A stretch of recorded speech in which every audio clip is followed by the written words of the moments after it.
اعوذ باللہ من الشیطان اللعین الرجیم بسم اللہ الرحمن الرحیم یا ایہا الذین آمنوا کتب علیکم الصیام کما کتب علی الذین من قبلکم لعلکم تتقون رب اشرح لی صدری ویسر لی امری واحلل عقدۃ من لسانی یفقہوا قولی ان اللہ وملائکتہ یصلون علی النبی یا ایہا الذین آمنوا صلوا علیہ وسلموا تسلیما۔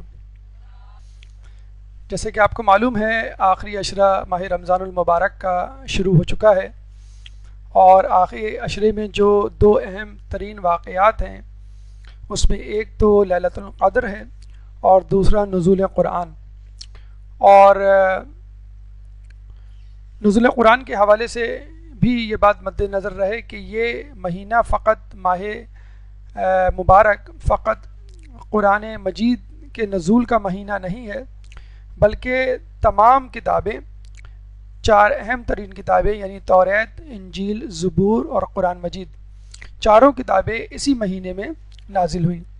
توریت کے بارے میں ہمیں ملتا ہے یہ 6 رمضان المبارک کو نازل ہوئی، انجیل 12 رمضان المبارک کو نازل ہوئی، زبور 18 رمضان المبارک کو نازل ہوئی، اور قرآن مجید 23ویں شب رمضان المبارک کی نازل ہوا، کچھ کے مطابق 24 ورنہ 23 زیادہ معروف اور مشہور ہے۔ اللہ تعالیٰ قرآن میں فرماتا ہے شہر رمضان الذی انزل فیہ القرآن ھدی للناس وبینات من الھدی والفرقان فمن شہد منکم الشہر فلیصمہ۔ شہر فلیصمہ، ماہ رمضان وہ مہینہ ہے کہ جس میں قرآن نازل ہوا جو لوگوں کے لیے ہدایت ہے، اور اس میں واضح راستہ ہے، اور یہ فرقان ہے یعنی حق و باطل میں فرق کرنے والا۔ تو یہ بات تصدیق شدہ ہو گئی کہ یہی وہ مہینہ ہے کہ جس میں قرآن مجید نازل ہوا، اور ماہ رمضان المبارک کو قرآن کے نزول کے لیے منتخب کرنا اس بات کی دلیل ہے کہ جس طرح ماہ رمضان تمام مہینوں کا سردار ہے، اسی طرح یہ کتاب تمام کتابوں کی سردار ہے اور آخری کتاب ہے، اور قیامت تک لوگوں کے لیے راہ ہدایت ہے۔ لیکن جیسا کہ آپ کو معلوم ہے کہ اللہ تعالیٰ نے ہر عبادت کے لیے کچھ شرائط رکھی ہیں، کچھ آداب رکھے ہیں۔ اگر ان شرائط اور آداب کو ملحوظ خاطر نہ رکھا جائے اور ان کو پورا نہ کیا جائے تو اس عبادت میں خلل واقع ہوتا ہے، وہ عبادت اپنے پایۂ تکمیل کو نہیں پہنچ پاتی، اور اس سے کما حقہ فائدہ اٹھایا نہیں جا سکتا۔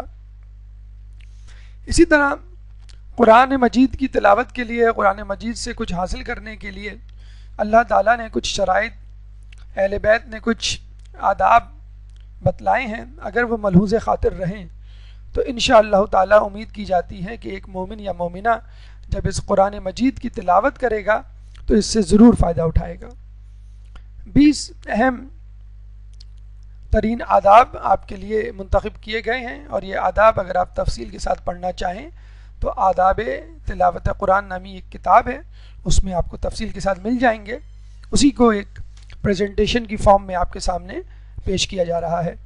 پہلا ادب طہارت ہے یعنی غسل اور وضو، دوسرا ادب خلوص جس کے ساتھ آپ کو تلاوت کرنی ہے، تیسرا ادب دعا یعنی اللہ تعالیٰ سے دعا کہ ہمیں اس قرآن سے کچھ حاصل ہو، چوتھا استعاذہ یعنی اللہ کی مدد طلب کرنا شیطان مردود سے، بسم اللہ یعنی بسم اللہ الرحمن الرحیم، جگہ کا انتخاب قرآن کی تلاوت کے لیے، ناظرہ قرآن یعنی دیکھ کے پڑھنا، آواز کا دھیما پن یا اونچا ہونا کتنا اہم ہے، لہن یعنی خوبصورتی کے ساتھ ادائیگی قرآن کے الفاظ کی، لب و لہجہ کیسا ہو۔ اس کے بعد 11واں ادب پابندی تلاوت، کتنی مرتبہ اور کب کب اس کی تلاوت کی جائے، 12واں غور و فکر، 13واں استماع یعنی غور سے سننا، 14واں آیات سجدہ کے حوالے سے ہماری کیا ذمہ داری بنتی ہے، 15واں ختم تلاوت یعنی جب بھی آپ قرآن ختم کریں تو کس دعا کے ساتھ، کس عزم کے ساتھ ختم کریں، 16واں ختم قرآن یعنی پورا قرآن جب آپ مکمل کر لیں تو ایک مومن کی کیا ذمہ داری اس پر عائد ہوتی ہے۔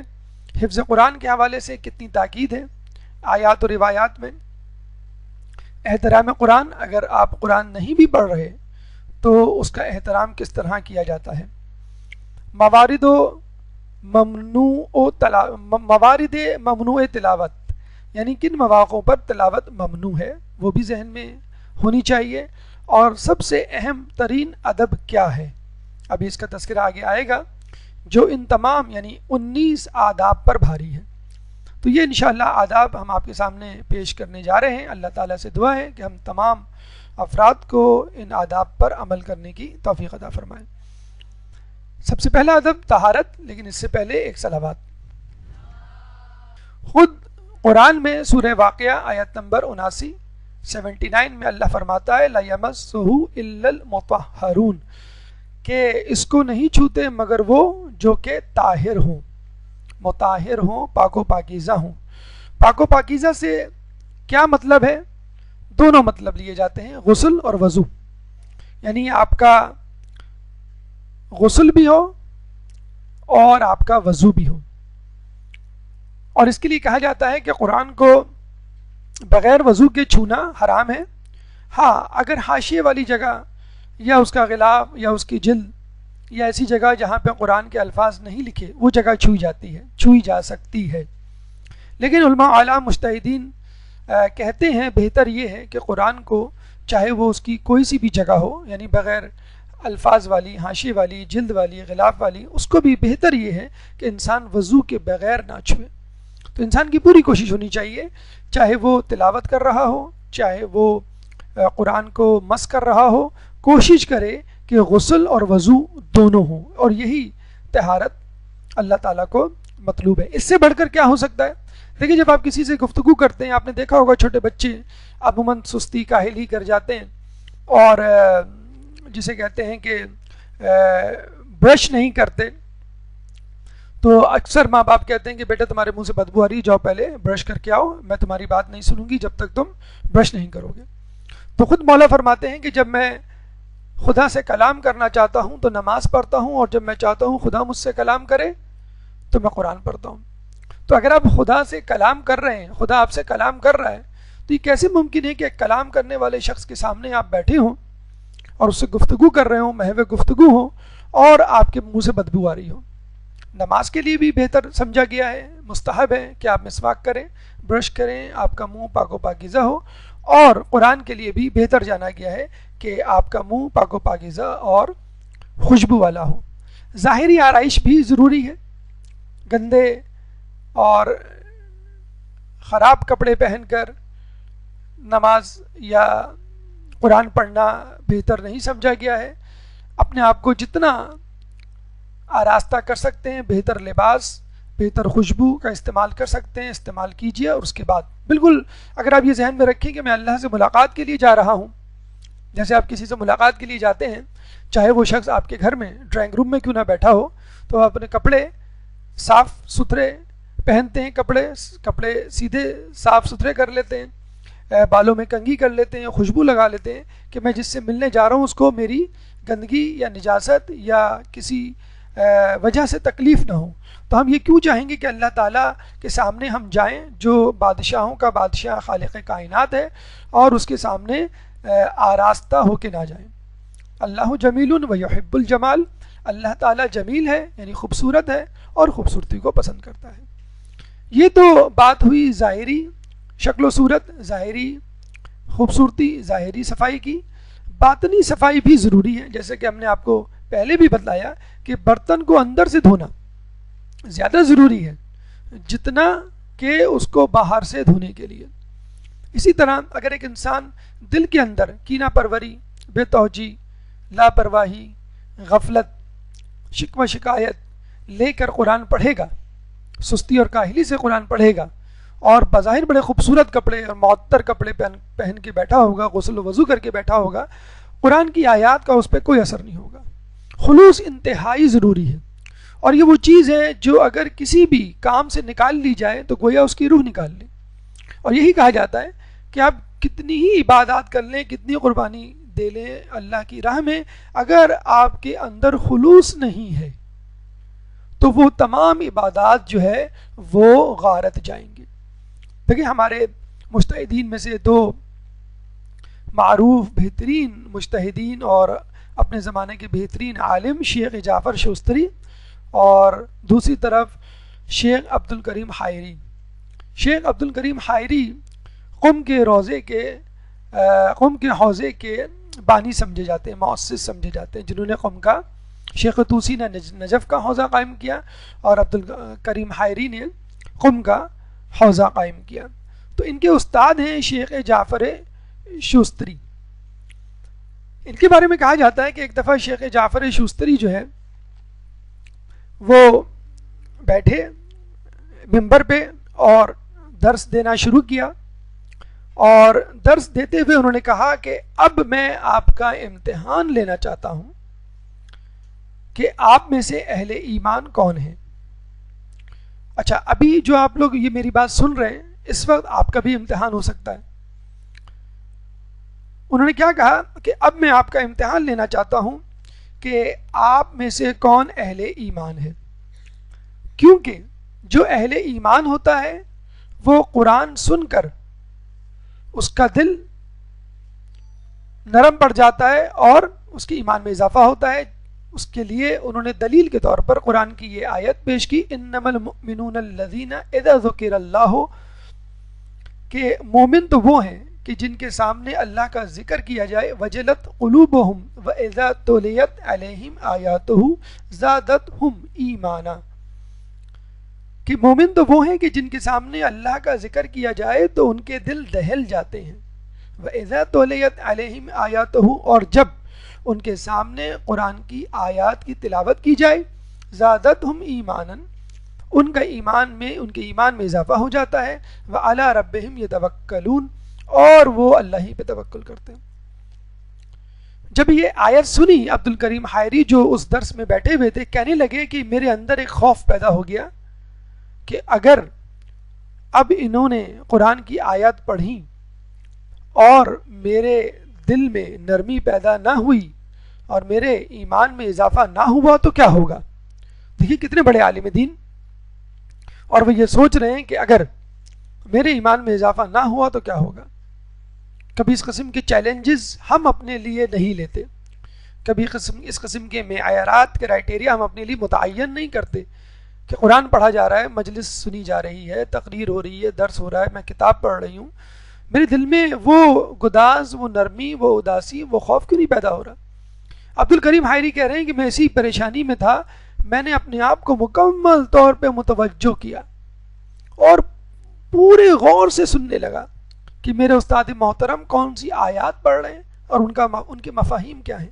کہتے ہیں کہ الحمدللہ میں نے محسوس کیا میرے استاد محترم جیسے جیسے قرآن پڑھتے جاتے میرے ایمان میں اضافہ ہوتا چلا جاتا۔ دیکھیں یہ ہے ایمان کی علامت۔ ہم میں سے کتنے ہی ایسے لوگ ہیں جن کے نسان میں قرآن پڑھا جاتا ہے اور ان کے ایمان میں اضافہ نہیں ہوتا، اور سب سے ظلم علی ظلم، نور علی نور کی ضد میں ظلم علی ظلم تو یہ ہے کہ ہم کو احساس بھی نہیں ہو پاتا کہ ہمارے ایمان میں اضافہ کیوں نہیں ہوا۔ جس طرح کچھ مومنوں کو ماہ رمضان گزرنے کے بعد تقوی میں کمی کا یا تقوی میں اضافے کا کوئی احساس ہی نہیں ہو پاتا کہ اللہ تعالیٰ نے تو کہا تھا لعلکم تتقون کہ تم روزے رکھو گے تو تمہارے ایمان میں اضافہ ہوگا، تمہیں تقوی ملے گا، اور میرے تقوی میں تو کوئی اضافہ نہیں ہوا۔ ایک تو اضافہ نہیں ہوا، یہ ایک صدمے والی بات، اداسی والی بات، اور دوسری بات یہ ہے کہ آپ اس طرف متوجہ ہی نہیں ہیں، آپ اس کی طرف جسے کہتے ہیں کہ پرواہ ہی نہیں کرتے اس کی کہ میرے ایمان میں اضافہ ہوا کہ نہیں۔ تو اگر آپ اپنے ایمان میں اضافے کی طرف توجہ دیں گے تو ایمان میں اضافہ ہوگا، ورنہ نہیں۔ اس کا اجر کیا ہے؟ اس کا اجر اتنا بڑا ہے کہ آپ حیران رہ جائیں گے۔ اس کا اجر یعنی کس کا اجر؟ اس خلوص کا اجر، جس خلوص کے ساتھ قرآن کو پڑھا اور سنا جائے، اس کا اجر وسائل شیعہ میں روایتوں میں آیا ہے کہ فرشتوں، نبیوں اور رسولوں کے برابر ہے۔ فرشتوں، نبیوں اور رسولوں، فرشتوں، نبیوں اور رسولوں کے خلوص میں کیا کوئی شک کر سکتا ہے؟ تو بس جیسا خلوص انہوں نے پایا جیسا اجر ان کو ملے گا بس ویسا ہی اجر انشاءاللہ آپ کو بھی ملے گا، کیونکہ آپ نے بھی اسی جیسے خلوص کا مظاہرہ کیا۔ تیسرا اہم ادب قرآن اور قرآن کی تلاوت کے لیے دعا ہے، کیونکہ جب تک ہم اللہ تعالیٰ سے کسی بھی کام کے حاصل ہونے والے فائدے کے طلبگار نہیں ہوں گے، نماز پڑھیں گے لیکن بری عادتوں سے رکنے کے لیے اللہ سے استعانت طلب نہیں کریں گے، تو نماز آپ کو برائی سے نہیں بچائے گی۔ ان الصلاۃ تنہی عن الفحشاء والمنکر، کتنے ہی لوگ ہیں جو نماز پڑھنے کے باوجود برائی میں مبتلا رہتے ہیں، کیوں؟ ان کو پرواہ نہیں کہ ہماری نماز کیسی ہے، ان کو پرواہ نہیں کہ ہم اس نماز میں یا نماز کے آخر میں جو دعائیں مانگ رہے ہیں اس کو کس طرح مانگا جائے، ان کو پرواہ نہیں کہ اس نماز سے حاصل ہونے والے فائدے ہمارے لیے سود مند ہیں کہ نہیں۔ چنانچہ جب آپ روزے رکھتے ہیں تو آپ کو تقوی کی دعا مانگنی چاہیے، جب آپ نماز پڑھیں تو برائیوں سے بچنے کے لیے دعا مانگیں، تو جب آپ تلاوت کریں تو کیا دعا مانگیں؟ چھٹے امام کے ایک دعا کا ٹکڑا ہے، مجھے اپنی کتاب کی تلاوت اس طرح کرنے کی توفیق عطا فرما جس سے تو راضی ہو جائے۔ بس کافی ہے، اس سے بڑی دعا کیا ہو سکتی ہے؟ ایک اور دعا ہمیں ملتی ہے، اے اللہ مجھے تو ویسا بنا دے جیسا تو چاہتا ہے، تو ویسا ہی ہے جیسا میں چاہتا ہوں، بس تو ویسا بنا دے جیسا تو چاہتا ہے مجھے، تو بس اس کتاب کی تلاوت اس طرح کرنے کی توفیق عطا فرمائے۔ اب اس میں خلوص بھی آ گیا، اب اس میں غور سے سننا اور غور و فکر بھی آ گیا، اس میں عمل کرنے کی اشتہا طلب بھی آ گئی، تو یہ ایک اہم دعا جو آپ کو کرنی چاہیے۔ ایک اور دعا، میرے معبود میں نے تیری کتاب کو کھولا ہے لہٰذا اس پر میری نگاہ کو عبادت اور میری تلاوت کو غور و فکر کے ساتھ اور غور و فکر کو مایۂ عبرت قرار دے۔ کتاب کھولی ہے آپ نے، اور روایتوں میں آیا ہے کہ کتاب قرآن کو جب آپ دیکھیں تو اس کو دیکھ کر پڑھیں، اور فقط دیکھنے کا بھی ثواب ہے۔ تو چنانچہ آپ کہہ رہے ہیں اللہ میں نے تیری کتاب کو کھولا ہے، اب جو میں اس پہ نگاہ کر رہا ہوں اس کو عبادت بنا دے، اور جو میں تلاوت کروں وہ غور و فکر کے ساتھ ہو، یعنی میں سوچ سمجھ کے تلاوت کروں، اور جب میں غور و فکر کروں تو میری غور و فکر عبرت والی ہو، نہ کہ دنیاوی فائدے کے لیے۔ وہ بھی صحیح ہے، وہ بھی بہتر ہے، اگر وہ بھی ہو جائے تو کیا کہنے، لیکن عبرت اصل ہدف، یعنی قرآن میں جو قصے ہیں، قرآن میں جو احکامات ہیں، قرآن میں جو مثالیں ہیں، ان سے میں عبرت حاصل کروں، نصیحت حاصل کروں، اور اپنی زندگی کو دنیا کے لیے اور آخرت کے لیے سنواروں۔ چوتھا ادب جو قرآن کے حوالے سے ہمیں ملتا ہے وہ ہے استعاذہ۔ دیکھیں، آپ کی گلیوں میں چوکیدار ہوتے ہیں، گارڈز ہوتے ہیں، بیریئرز ہوتے ہیں، پھر آپ مین گیٹ بند کر کے سوتے ہیں، پھر آپ اندر کا دروازہ بھی بند کرتے ہیں، پھر آپ اپنے کمرے کا بھی دروازہ بند کرتے ہیں، پھر دونوں ہر قسم کے دروازے کھڑکیوں کو چیک بھی کرتے ہیں، تمام تر احتیاط کے بعد آپ سوتے ہیں۔ کیوں؟ کہ آپ کو چور کا دھڑکا ہوتا ہے، اور اگر کبھی کسی وقت گھر میں کوئی قیمتی چیز موجود ہو، سونا موجود ہو، کوئی رقم موجود ہو، تو اس دن آپ کو زیادہ ڈر لگتا ہے، خدا نخواستہ کوئی مسئلہ نہ ہو جائے، اس دن آپ زیادہ احتیاط کرتے ہیں، اس دن آپ زیادہ دعائیں پڑھ رہے ہوتے ہیں۔ تو اسی طرح جب آپ ایک اہم ترین چیز، اہم ترین خزانہ کھولتے ہیں اور اللہ تعالیٰ سے کچھ لینے جا رہے ہیں، گویا کوئی مزدور اجرت لینے جا رہا ہے اپنے مالک سے، کوئی غلام اجرت لینے جا رہا ہے اپنے آقا سے، تو جب وہ اجرت لے کے نکل رہا ہوتا ہے تو اس کو فکر ہوتی ہے کوئی چور، کوئی لٹیرا میرے مال کو ہڑپ نہ کر لے۔ تو بس مومن جب قرآن کھولتا ہے تو وہ ایک خزانہ ہے جس کو وہ لینے جا رہا ہے۔ تو سب سے پہلے جو دعا مانگنی چاہیے وہ یہ کہ اللہ مجھے اس شخص سے بچا لے جو اس خزانے پہ شب خون مار سکتا ہے، جو خزانہ میں تجھ سے لینے آیا ہوں وہ یہ شخص چرا کے نہ لے جائے۔ استعاذہ کا مطلب ہے پناہ لینا، اور اصطلاحی معنی یہ ہیں کسی بندے کا شیطان کی برائیوں سے بچنے کے لیے خدا کی پناہ مانگنا۔ اسی لیے کہا گیا ہے کہ بسم اللہ سے پہلے اعوذ باللہ پڑھو، یعنی وہی بات، وہی مثال کہ پہلے برتن کی گندگی کو صاف کرو اور پھر اس میں کوئی مشروب بھرو. اگر گندگی صاف کیے بغیر تم نے مشروب بھر لیا تو وہ مشروب بھی نجس ہو جائے گا, خراب ہو جائے گا, غلیظ ہو جائے گا, تمہاری صحت کے لیے مضر ہو جائے گا. پہلے قرآن پڑھنے سے پہلے شیطان سے ہوشیار ہو جاؤ اور اللہ کی پناہ مانگو, کیونکہ شیطان بے شک اس کا جو وار ہے وہ عنکبوت یعنی مکڑی کے جالے کی طرح ہے, لیکن یہ اس وقت مضبوط ہو جاتا ہے کہ جب آپ کو تکبر ہو کہ میں خود شیطان سے بچ جاؤں گا. جیسے ہم نے واقعہ سنایا تھا صدقے والا کہ جب آدمی صدقہ دینے جاتا ہے تو 70 شیطان اس کو لپٹ جاتے ہیں. تو آپ نے دیکھا کتنا تکبر میں مبتلا تھا اور کس طرح وہ پھسل گیا.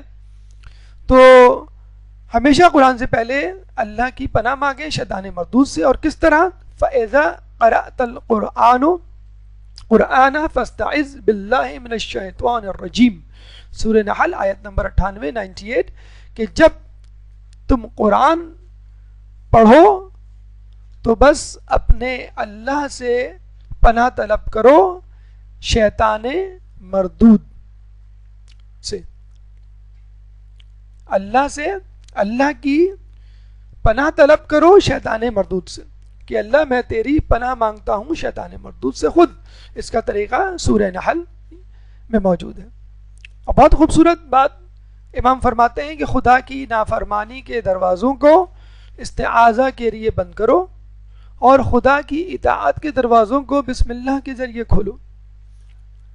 یعنی پہلے گندگی صاف کرنی ہے, اس کے بعد اچھائی کو دعوت دینی ہے. گندگی خدا کی نافرمانی ہے اور صفائی خدا کی اطاعت ہے.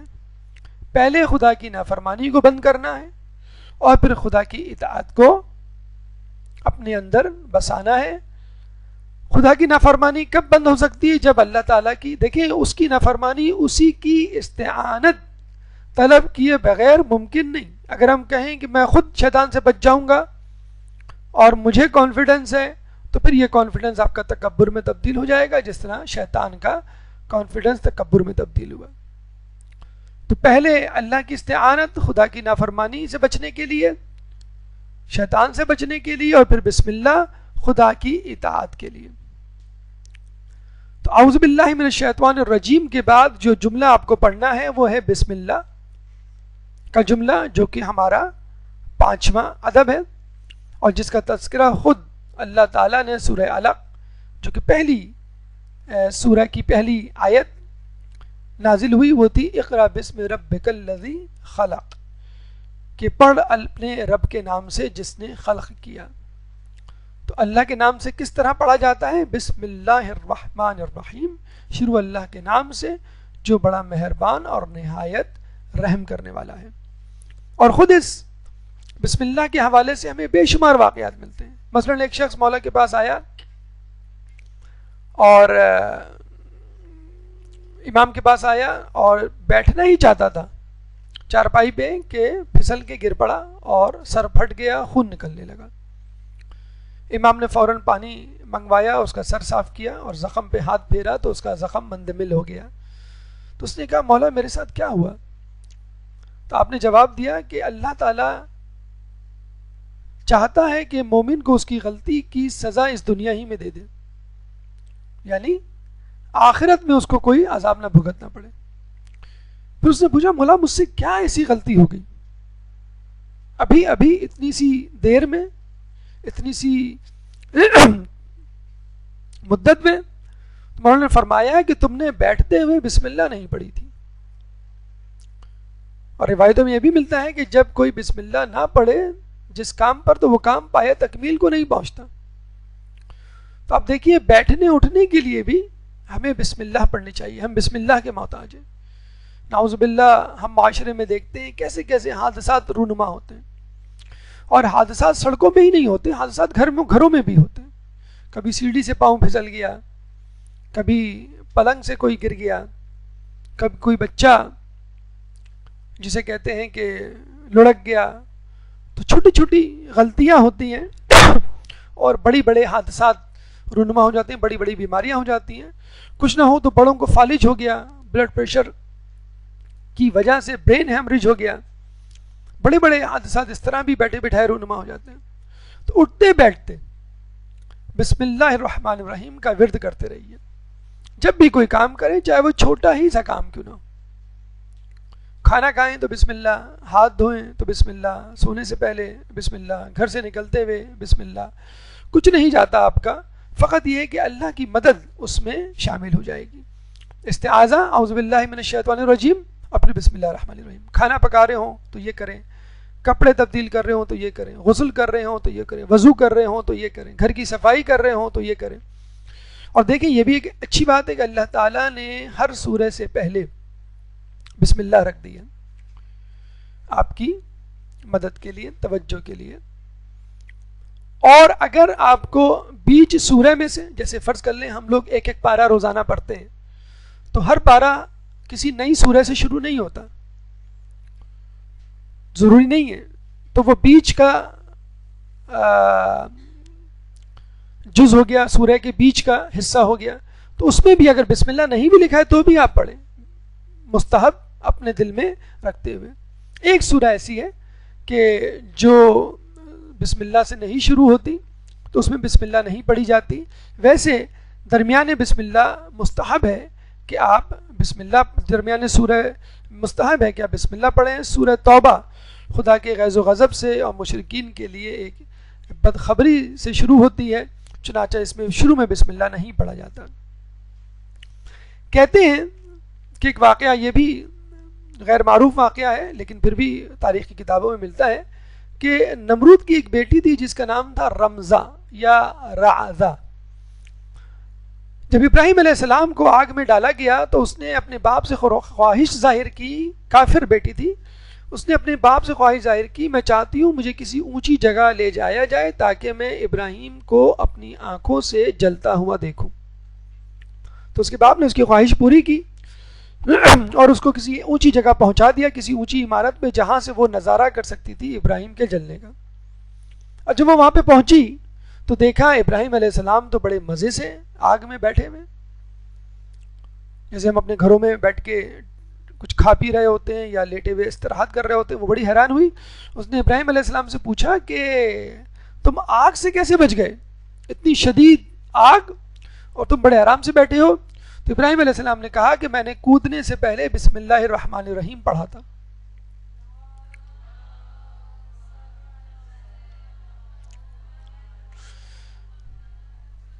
تو جب بسم اللہ ابراہیم علیہ السلام کو آگ کی شدت، تپش، نقصان سے بچا سکتی ہے تو ہم لوگوں کو چھوٹے چھوٹے نقصانات سے کیوں نہیں بچا سکتی؟ نمرود کی بیٹی پر اس بات کا بڑا اثر ہوا کہ کتنا قادر خدا ہے ابراہیم کا. اس نے کہا کہ کیا میں تمہارے خدا پہ ایمان لا سکتی ہوں؟ ابراہیم نے کہا کیوں نہیں. اسی وقت اس نے کلمہ شہادت پڑھا اور ابراہیم کے خدا پر ایمان لے آئی اور مسلمان ہو گئی. اور پھر اس نے کہا کیا میں بھی کود سکتی ہوں جس طرح تم کودے اور محفوظ رہے؟ ابراہیم نے کہا کیوں نہیں. کہتے ہیں پھر وہ بھی کودی اور وہ بھی محفوظ رہی. جب نمرود کو یہ پتا چلا تو اس نے اپنی بیٹی کو بلوا کر سخت سزا دی اور میخیں ٹھکوا کر اس کو، جسے کہتے ہیں، صلیب پہ چڑھا دیا. لیکن کسی طرح وہ بچ بچا کر فرار ہو گئی. اور کہتے ہیں کہ ابراہیم علیہ السلام نے اپنے کسی ایک بیٹے کی شادی نمرود کی اس بیٹی سے کر دی. تو آپ دیکھیے کہ بسم اللہ ابراہیم علیہ السلام کو آگ سے بچا سکتا ہے. ایک نو مسلم کو جو اسی وقت مسلم ہوا ہو یا ہوئی ہو اس کو آگ سے بچا سکتا ہے. تو ایک ایسا شخص جو قرآن پڑھے تو اللہ تعالیٰ اس کو قرآن سے ہدایت کیوں نہیں دلوا سکتا. جگہ دیکھیے، یاد رکھیے کہ ہم جو عبادات کرتے ہیں اس میں ایک تو اندرونی یا داخلی امر ہوتا ہے، عامل ہوتا ہے، انٹرنل فیکٹر، اور ایک ہوتا ہے ایکسٹرنل فیکٹر. یعنی نماز کے لیے خلوص ضروری ہے، بالکل ٹھیک ہے، لیکن اگر آپ ایسی جگہ نماز پڑھیں جہاں پہ بہت شور ہو رہا ہو، یعنی فرض کر لیں آپ بوری بازار صدر سے گزر رہے ہیں، بولڈر مارکیٹ سے گزر رہے ہیں اور نماز کا وقت ہو گیا، بس آپ نے کہا نہیں مجھے تو نماز پڑھنی ہے، اول وقت پڑھنی ہے، لوگوں کا شور ہے اور لوگ جو ہیں وہ غیر مذہب کے ہیں اور آپ کو پریشانی بھی ہے، ایسی جگہ پہ نماز پڑھنے کے لیے کہا گیا کہ تاخیر کی جائے، کہ جہاں پہ آپ سمجھیں کہ نماز پڑھنے میں یکسوئی نہیں ہے، تو یہ کہتے ہیں اس کو ایکسٹرنل فیکٹر، خارجی امر، کہ جس کو آپ کو ذہن میں رکھنا ہے۔ اسی طرح قرآن کے لیے خلوص ضروری ہے، استعاذہ ضروری ہے، بسم اللہ ضروری ہے، لیکن یہ بھی ضروری ہے کہ آس پاس کا ماحول اس طرح کا ہو کہ آپ قرآن پہ توجہ دے سکیں۔ کیا آپ کوڑے کے ڈھیر کے سامنے بیٹھ کر کوئی لذیذ غذا کھا سکتے ہیں؟ کوئی لذیذ غذا نہیں کھا سکتے، آپ کو الٹی آ جائے گی۔ اسی طرح آپ ایک ایسی جگہ بیٹھ جائیں جہاں پہ دھول مٹی آ رہی ہو، مسلسل کسی کا شور ہو، وہاں کیا آپ سو سکتے ہیں؟ نہیں سو سکتے۔ تو اسی طرح کوشش کیجئے کہ قرآن کے لیے پرسکون جگہ کا انتخاب ہو، جہاں پہ شور نہ ہو، جہاں پہ آپ تنہا ہوں، چاہے کمرے میں اور افراد موجود ہوں، یہ بھی ہو سکتا ہے کہ آپ کسی کونے میں بیٹھ کے اس کی تلاوت کریں۔ تو دو آپشن ہیں آپ کے پاس، ایک تو گھر اور ایک مسجد۔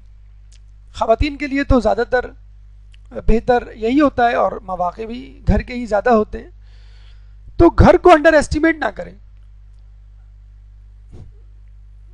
دیکھیں پہلے زمانے میں جو یہود و نصارہ کی امتیں بگڑیں، اس بگاڑ میں ایک اہم ترین سبب یہ تھا کہ انہوں نے اپنی عبادت گاہ کو عبادت کے لیے مخصوص کر دیا تھا، اور اس کے علاوہ کہیں بھی کوئی عبادت نہیں کرتے تھے، نہ ہی دین کی کوئی بات کرتے تھے۔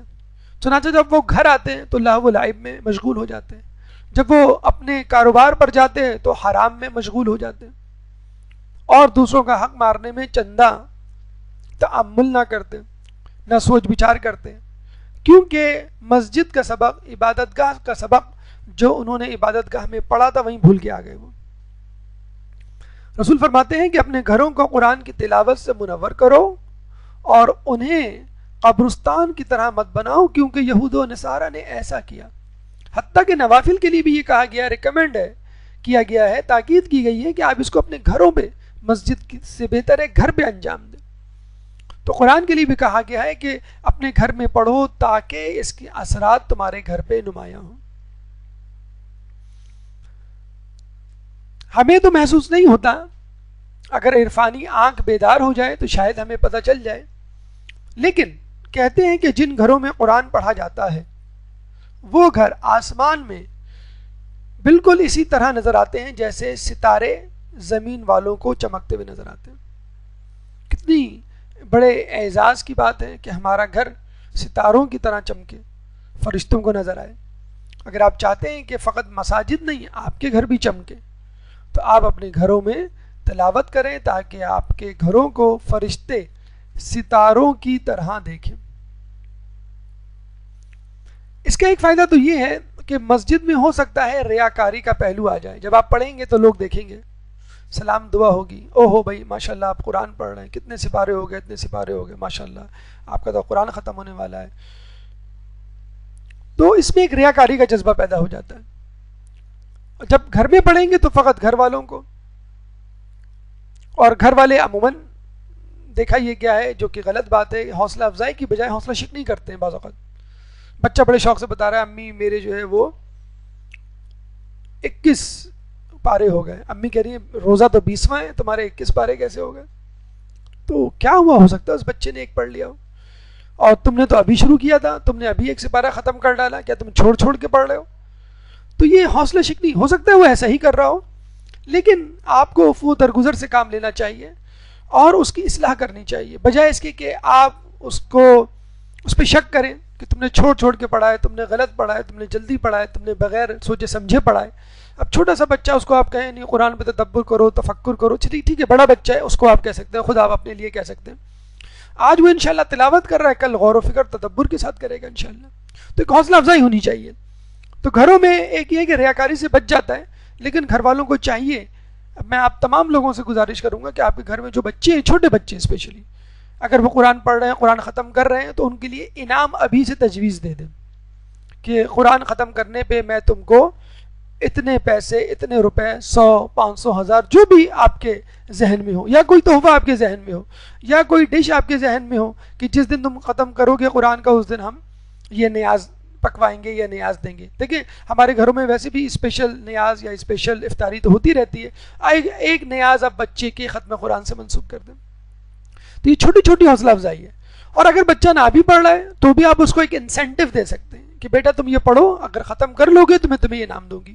ہو سکتا ہے کہ وہ اس کا قرآن ختم کرنے کا ارادہ نہ ہو اور وہ ختم کر لے آپ کے انسینٹیو سے. ویسے بھی ہمارے اوپر کافی الزام ہے کہ ہم اہل بیت کے ماننے والے جو ہیں وہ قرآن کو چھوڑ بیٹھے ہیں یا قرآن سے تھوڑے سے دور ہو گئے, تو اس الزام کو بھی اب دور ہو جانا چاہیے. گھر والوں پہ اثر بہرحال ہوتا ہے, اگر نہ بھی سن رہا ہو تو بہرحال ٹی وی پہ جو آپ نے دیکھا ہوگا آج کل نعوذ باللہ کتنا عام ہوتا جا رہا ہے کہ ہمارے گھروں میں ٹی وی 24 گھنٹے کھلے رہتے ہیں. کبھی کارٹون آ رہا ہوتا ہے, کبھی کوئی ایڈورٹیزمنٹ آ رہا ہوتا ہے, کبھی کچھ. اگر کوئی مذہبی پروگرام بھی دیکھ رہے ہیں تو اس کے بیچ میں ایڈورٹیزمنٹ آ رہا ہے جس میں فلمی اداکاروں کے جو ہے وہ چہرے دیکھ رہے ہیں, میوزک سن رہے ہیں وغیرہ وغیرہ. تو ایک نحوست, ایک جسے کہتے ہیں کہ آپ دیکھیں ماحول میں ایک اداسی ہوتی ہے اس کمرے میں جہاں پہ ٹی وی چل رہا ہوتا ہے یا ٹی وی پہ جو ایسی چیزیں آ رہی ہوتی ہیں اور وہ لوگ سن رہے ہوتے ہیں. اسی گھر میں اگر قرآن کی تلاوت کی جائے گی, اسی گھر میں جو ہے قرآن پڑھا جائے گا, تو معنی اور تفکر تو بہت دور کی بات, اس کی آواز خود آپ دیکھیے گا ایک ماحول میں ایک عجیب سرور پیدا کر دے گی. اور یہ نہ سوچئے کہ میرا بچہ ابھی چھوٹا ہے وہ کیا سمجھے گا قرآن. میڈیکل ریسرچ ہے کہ وہ بچہ جو ماں کے پیٹ میں ہوتا ہے وہ تک باہر کی آوازیں سن رہا ہوتا ہے. تو ماں کی گود میں جو بچہ ہو یا ماں کا جو دودھ پی رہا ہو یا ماں کے ساتھ بیٹھا ہو اور ماں قرآن پڑھ رہی ہو تو یہ نہ سمجھے, اور کوشش کریں اپنے بچوں کو قرآن, دعائیں, اذکار کے سننے کی عادت ڈلوائیں. بڑے افسوس کے ساتھ دیکھا گیا ہے, سنا گیا ہے کہ لوگ جو ہے لیلۃ القدر میں اپنے بچوں کو مسجد لے کے جاتے ہیں تو چپس کے پیکٹ ساتھ ہوتے ہیں, کولڈ ڈرنک کی بوتل ساتھ ہوتی ہے, پھر ان کا PSP ساتھ ہوتا ہے, پھر ان کا آئی پیڈ ان کے ساتھ ہوتا ہے, پھر جو ہے کوئی کھلونا ان کے ساتھ ہوتا ہے, پھر کوئی کلرنگ پینسل, پیسٹل کلرز ان کے ساتھ ہوتے ہیں. عجیب مذاق مسجد کو بنا لیا آپ نے. آپ کے بچے میں 1 گھنٹے کا ٹیمپرامنٹ نہیں ہے کہ مجلس سن سکے, درس سن سکے. آپ کے بچے میں 2 گھنٹے کا ٹیمپرامنٹ نہیں ہے, 3 گھنٹے کا ٹیمپرامنٹ نہیں ہے کہ وہ اعمال انجام دے سکے. کیوں بچہ 3 گھنٹے 2 گھنٹے بیٹھ کے وہ فٹ بال کے ٹورنامنٹ کے میچ دیکھتا ہے, ایکسٹرا ٹائم ہوتا ہے اس کو بھی دیکھتا ہے, پھر جو پینالٹی ہوتی ہے اس کو بھی دیکھتا ہے, اس کے بعد جو تقریب آ رہی ہوتی ہے انعامات کی اس کو بھی دیکھ رہا ہوتا ہے, اس کے بعد جو پروگرام آ رہا ہوتا ہے جس پہ کمنٹری ہو رہی ہوتی ہے وہ بھی دیکھ رہا ہوتا ہے. 2-3 گھنٹے ٹی وی کے آگے بیٹھ کے ساکت و جامد کھانے کا, سحری کا, پینے کا کوئی ہوش نہیں ہوتا. یہ ہماری کوتاہی اور غلطی ہے کہ ہم نے بچوں کو ذہن میں بٹھا دیا ہے کہ بیٹا مسجد چلو اور اپنے ساتھ اپنا PSP اور اپنا چپس. بچے جاتے ہی باپ کو کہیں گے بابا یہ چپس کا پیکٹ کھول دے. مطلب بڑے بڑے ماشاءاللہ دیندار طبقوں کو ہم نے دیکھا ہے کہ وہ اپنے بچوں کو لا رہے ہوتے ہیں اور چپس کا پیکٹ ان کے ہاتھ میں ہوتا ہے. مسجد میں بچہ پہنچتا نہیں, بابا یہ کھول دیں. بابا نے کھولا, شڑپ جیسی آواز آئی, پھر بچے نے کھڑچ کھڑچ کھڑچ کر کے وہ کھانا شروع کیا. اب آپ دیکھیں آس پاس جو لوگ بیٹھے ہیں وہ کیا تاثر لیں گے. پھر آپ کے ساتھ جو بچہ ہے, پھر پڑوس میں جو بچہ ہے, اب وہ ضد کرنے لگے گا, وہ بھی لگنے لگے گا مجھے بھی چاہیے. پھر تھوڑی دیر بعد آپ کا بچہ کہے گا بابا مجھے پیاس لگی ہے. اب آپ اس کو پانی پلانے لے جا رہے ہیں, اگر بوتل ہے تو بوتل دے رہے ہیں. پھر تھوڑی دیر بعد کہے گا مجھے واش روم جانا ہے. آپ اتنے ہجوم سے اٹھ کر آپ اس کو واش روم لے کے جائیں. پھر دیکھیں ہم نے, یقین کیجئے 99% وجہ ہم خود ہیں اپنے بچوں کو بگاڑنے کی. یہ جو ہم لوگوں نے اپنے بچوں کو پرنس بنا کے رکھا ہوا ہے نا, شہزادہ بنا کے رکھا ہوا ہے. ہمارے ماں باپ نے تو ہمیں کبھی پرنس نہیں بنایا اور ہمیں فخر ہے, ہمیں غلاموں کی طرح ٹریٹ کیا. اب ہم پرنس بن گئے, اب ہم پرنسس ہیں. ہمیں فخر ہے کہ ہمیں اللہ تعالیٰ نے ایسے ماں باپ دیے جنہوں نے ہماری ہدایت کی, سختی کی اور ہم راہ راست پہ رہے. اور اب ہم جو کر رہے ہیں وہ بہت غلط کر رہے ہیں. شاید پہلے زمانے میں بچے 10-10 11-11 بچے ہوا کرتے تھے تو کوئی فکر نہیں ہوا کرتے تھے. اب 1 یا 2 بچے ہوتے ہیں تو فکر ہوتی ہے, ٹینشن ہوتی ہے, اکلوتی اولاد. تو یہ آپ لوگ بھی اور اپنے جاننے والوں کو بھی اس کی تاکید کیجئے کہ بچوں کو آداب سکھائیے, گھر میں کس طرح رہنا ہے, مسجد میں کس طرح رہنا ہے, مدرسے کیسے جانا ہے. اور روزہ تو یہی تو سکھا رہا ہے آپ کو کہ 12 گھنٹے 14 گھنٹے آپ کیسے بھوکے پیاسے رہیں گے. بچہ آپ کا روزہ رکھ لیتا ہے 12-14 گھنٹے, اور وہی بچہ 2 گھنٹے محفل میں افطاری کر کے جاتا ہے, وہ فل افطاری کر کے جاتا ہے, شربت پی کے جاتا ہے, چاکلیٹ کھا کے جاتا ہے, کولڈ ڈرنک پی کے جاتا ہے, سب کچھ جو اس کی پسے کی. اور پھر جاتے جاتے اس کی ماں جو اس کو لنچ باکس بنا کے دے رہی ہے, جیسے اسکول جا رہا ہے وہ 6 گھنٹے کے لیے، 2-3 گھنٹے میں جانے کی وجہ سے، خصوصاً ہم نے جو سنا ہے، دیکھا تو نہیں ہے، کہ جو خواتین کا سیکشن ہوتا ہے وہاں اسی لیے خشوع و خضوع نہیں ہوتا کہ وہاں پر بچے جو ان کے ساتھ آتے ہیں عموماً چھوٹے بچے ماؤں کے ساتھ ہوتے ہیں، تو وہ بچے عموماً بس بگڑے ہوئے ہوتے ہیں یا ان کو بگاڑا ہوا ہوتا ہے ماؤں نے، تو بعد میں اچھا یہ لنچ تو جو ہے وہ نظر آ رہا ہوتا ہے. کچھ مائیں تو بہت چالاک ہوتی ہیں، سمجھتی ہیں میں چالاک ہوں، حالانکہ چالاک نہیں، بہت بیوقوف مائیں اپنی جیب میں 2-4 چاکلیٹیں بھی رکھ لیتی ہیں کہ اگر مزید اس کو بھوک لگی تو چپکے سے نکال کے دوں گی، اور وہ حیران رہ جائے گا. اگر ساری چاکلیٹیں اس کے ہاتھ میں دے دی، چپس بھی دے دیے، کولڈ ڈرنک بھی دے دی، تو یہ سب کچھ کھا لے گا، پھر آدھے گھنٹے بعد پھر مانگے گا، تو چپکے سے وہ چھپا کے بھی لے جاتی. یہ اور غلطی کر رہے ہیں آپ. اس کا مطلب ہے جب چاکلیٹیں 4 ختم ہو جائیں گی تو 5ویں چاکلیٹ آپ کہاں سے لائیں گے؟ پھر وہ آپ پہ شک کرے گا آپ نے چھپا کے رکھی ہوئی ہے. تو خدا را بچے کو ٹرین کریں کہ تمہیں جو کچھ کرنا ہے، بچے کو وضو کروائیں، بچے کو خوب اچھی طرح کھلائے پلائیں، بچے کو واش روم لے کے جائیں اور اس کو یہ کہہ دیں بیٹا ہم درس سننے جا رہے ہیں، قرآن خوانی میں جا رہے ہیں، ہمیں 2 گھنٹے لگیں گے. آج لیلۃ القدر ہے، آج شب اعمال کی شب ہے، ہمیں ہو سکتا ہے 3-4 گھنٹے لگ جائیں، اور اس دوران آپ کو ادھر ادھر نہیں دیکھنا ہے. جوشن کبیر پڑھ رہے ہیں ہم اور بچے جو ہے وہ کھیل رہے ہیں، ادھر ادھر گھوم رہے ہیں. پہلے کی مائیں کیا کرتی تھی؟ اپنے بچوں کو بٹھاتی تھی اور کہتی تھی میرے ساتھ جوشن کبیر پڑھو، اور کبھی بھی کسی وقت پوچھتی تھی مولانا صاحب کہاں پڑھ رہے ہیں بتاؤ مجھے، انگلی رکھ کے بتاؤ. وہ بچہ گھبرا کے پریشان ہو جاتا تھا کہ بھئی کہاں پڑھ رہے ہیں، ڈھونڈ رہا ہوتا تھا. آپ بھی پوچھیں اپنی بچی سے، اپنے بچے سے، بیٹا بتاؤ مجھے کہاں پڑھ رہے ہیں، انگلی رکھ کے بتاؤ کون سا صفحہ، کون سی آیت، کون سا جملہ وہ پڑھ رہے ہیں.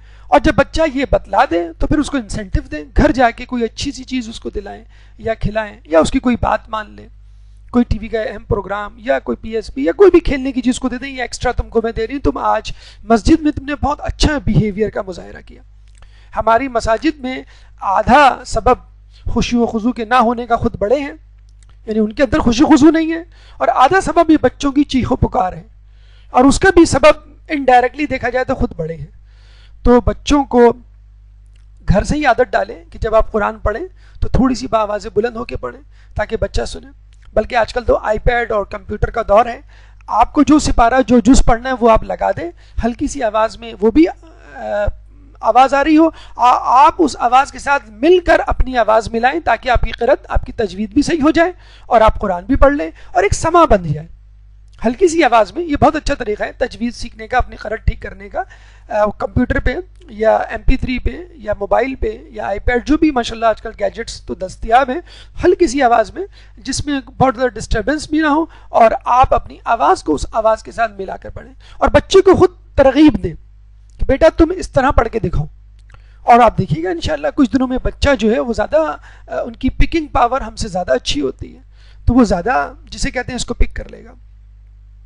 تو گھر والوں پہ اثر ایک اہم ترین جسے کہتے ہیں کہ ہدف ہونا چاہیے گھر میں قرآن پڑھنے کے لیے. لیکن بہرحال مساجد قرآن کی تلاوت کے لیے بنائی گئی ہیں، اس میں کوئی شک نہیں کہ مساجد میں تو قرآن ہونا ہی چاہیے، اور جہاں نماز ہو وہاں قرآن بھی ہو. اور الحمدللہ ہم نے دیکھا ہے کہ اوروں کے یہاں کہ اگر کوئی بدعت جاری ہے ماہ رمضان میں رات کے وقت، تو ہمارے یہاں جو ہے وہ ایک مستحب عمل جاری ہوتا ہے اور وہ قرآن خوانی ہے. اکثر مساجد میں اس کا اہتمام کیا جاتا ہے. اگر نہیں ہے آپ کی مساجد میں تو آپ کریں کہ قرآن خوانی کا ایک سرکل بنا کے بیٹھیں جس میں قرآن خواہ ہوں، قرآن پڑھنے والے ہوں، اور مولانا صاحب یا کوئی شخص جو اچھی قرأت رکھتا ہے، تجوید کے اصول جانتا ہے، وہ لوگوں کی تجوید ٹھیک کرے. یہ بہترین وقت ہے قرآن کو سمجھنا اور اس کم از کم اس کے مخارج ٹھیک کرنے کا.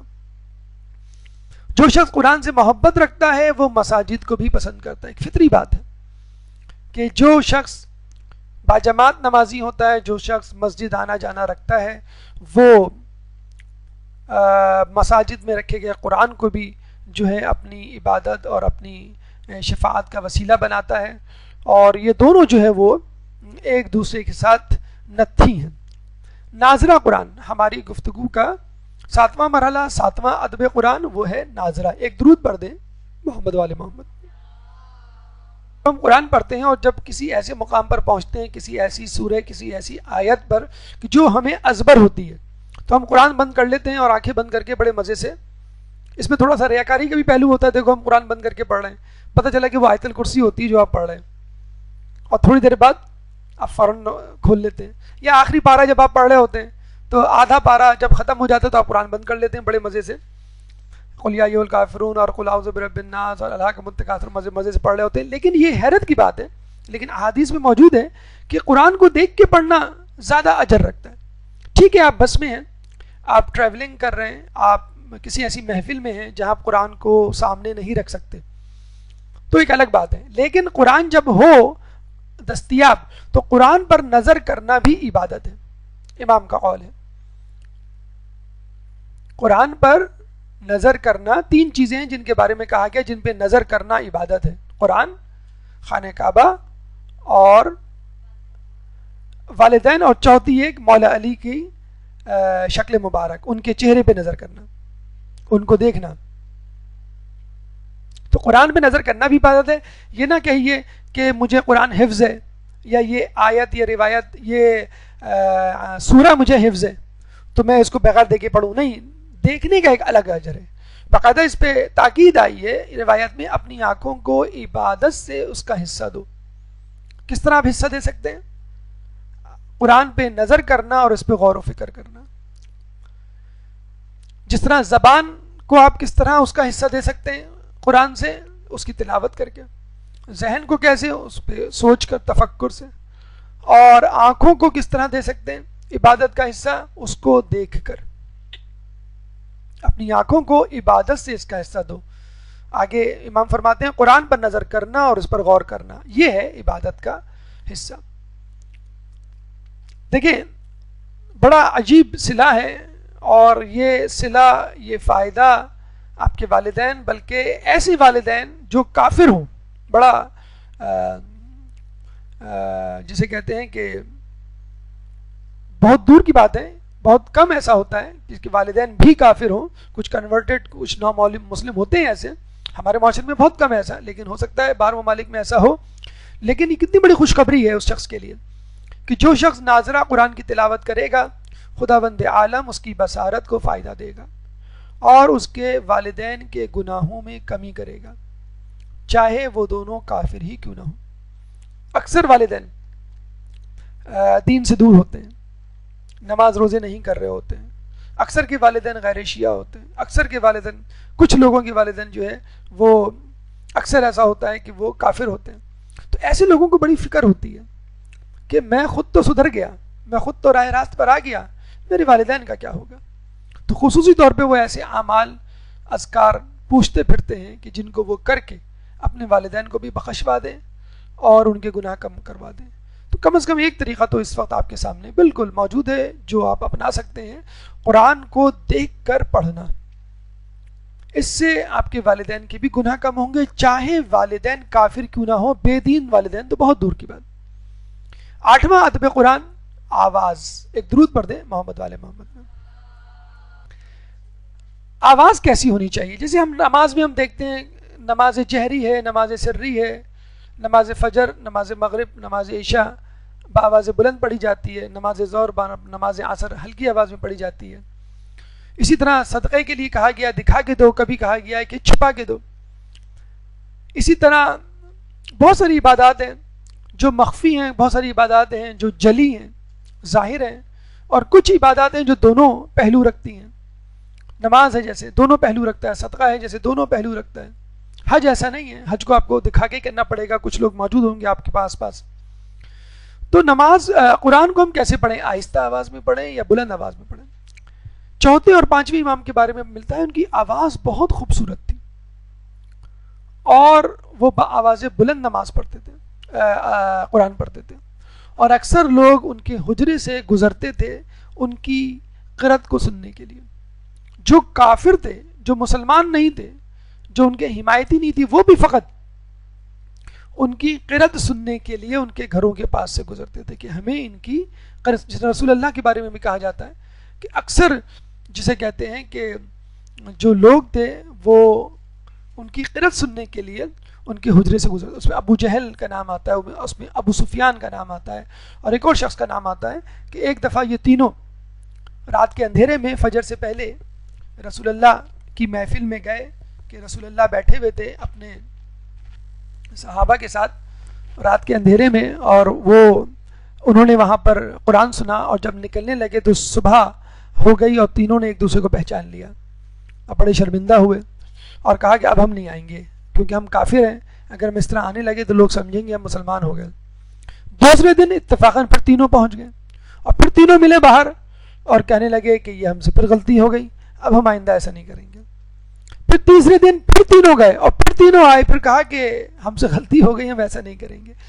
تو نعوذ باللہ دیکھا جائے کچھ مومنین, کچھ مسلمان ایسے ہوتے ہیں جو کبھی کبھی میوزک سن لیتے ہیں اور کہتے ہیں کیا کریں, ہمیں ایسی عادت پڑ گئی ہے, بس نہ چاہتے ہوئے بھی بس ہاتھ جو ہیں وہ بہک جاتے ہیں, کان جو ہے وہ شیطان کے نرغے میں آ جاتے ہیں. تو کیسے وہ کافر تھے کہ جو قرآن سننے کے لیے بےتاب ہوا کرتے تھے, یا ایک مومن جو ہے وہ میوزک سننے کے لیے نعوذ باللہ بےتاب ہو جائے, یہ کیسے ممکن ہے؟ اگر ایک کافر پہ اثر کر سکتا ہے قرآن, کم از کم اس کی آواز, تو ایک مومن پہ تو بدرجہ اولا عمل کرنا چاہیے. کیوں نہیں ہمارے کان متوجہ ہوتے قرآن کی طرف, کیوں نہیں ہمارے دل دہل جاتے قرآن کی آیات سن کر؟ اس کا مطلب یہ ہوا کہ ہمارے دلوں کو زنگ لگا ہوا ہے. اور حدیث میں آیا ہے کہ قرآن کی تلاوت کرو, یہ دلوں کے زنگ دور کرتا ہے. مثلا ہمیں سورہ انا انزلنا کے بارے میں ملتا ہے کہ اگر کوئی اس کو اونچی آواز میں تلاوت کرے گا تو وہ ایسا ہے جو کہ مصروف جہاد ہو, اور اگر کوئی آہستہ آواز میں سورہ انا انزلنا کی تلاوت کرے گا تو ایسا ہے جو اپنے ہی خون میں لت پت ہو میدان جنگ میں, یعنی شہید ہو چکا ہو. تو دیکھیں دونوں فائدے ہیں, اللہ کی راہ میں لڑنا, جہاد, قتال, اونچی آواز میں سورہ انا انزلنا پڑھنا کا ثواب ہے, اور آہستہ پڑھنا ایسا ہے جیسے وہ شخص خون میں لت پت ہو چکا ہو, شہید ہو چکا ہو. تو دونوں طریقے سے ریکمینڈڈ ہے, بآواز بلند بھی پڑھیں اور ہلکی آواز میں. بڑا خوبصورت, بڑا اچھا, بڑا ہی عبرت انگیز واقعہ ہمیں ملتا ہے فضیل بن عیاض کا. یہ ایک مشہور ڈاکو تھا اور اس کا پیشہ ڈکیتی تھا. ہمارے ہاں جیسے لوگ داستانوں میں سلطانہ ڈاکو کی بڑی کہانیاں مشہور ہیں, اس طرح عربوں میں فضیل نامی ایک شخص تھا, وہ ڈکیتی میں بڑا مشہور تھا, چوری میں, اور لوگ کانپتے تھے, لوگ ڈرتے تھے. کہتے ہیں کہ ایک دفعہ یہ شخص ایک گھر میں کودنے کے لیے گیا, دیوار پر تھا اور دیوار پھلانگنا ہی چاہتا تھا کہ گھر میں سے کسی کے تلاوت کرنے کی آواز آئی اور وہ شخص اس آیت کی تلاوت کر رہا تھا.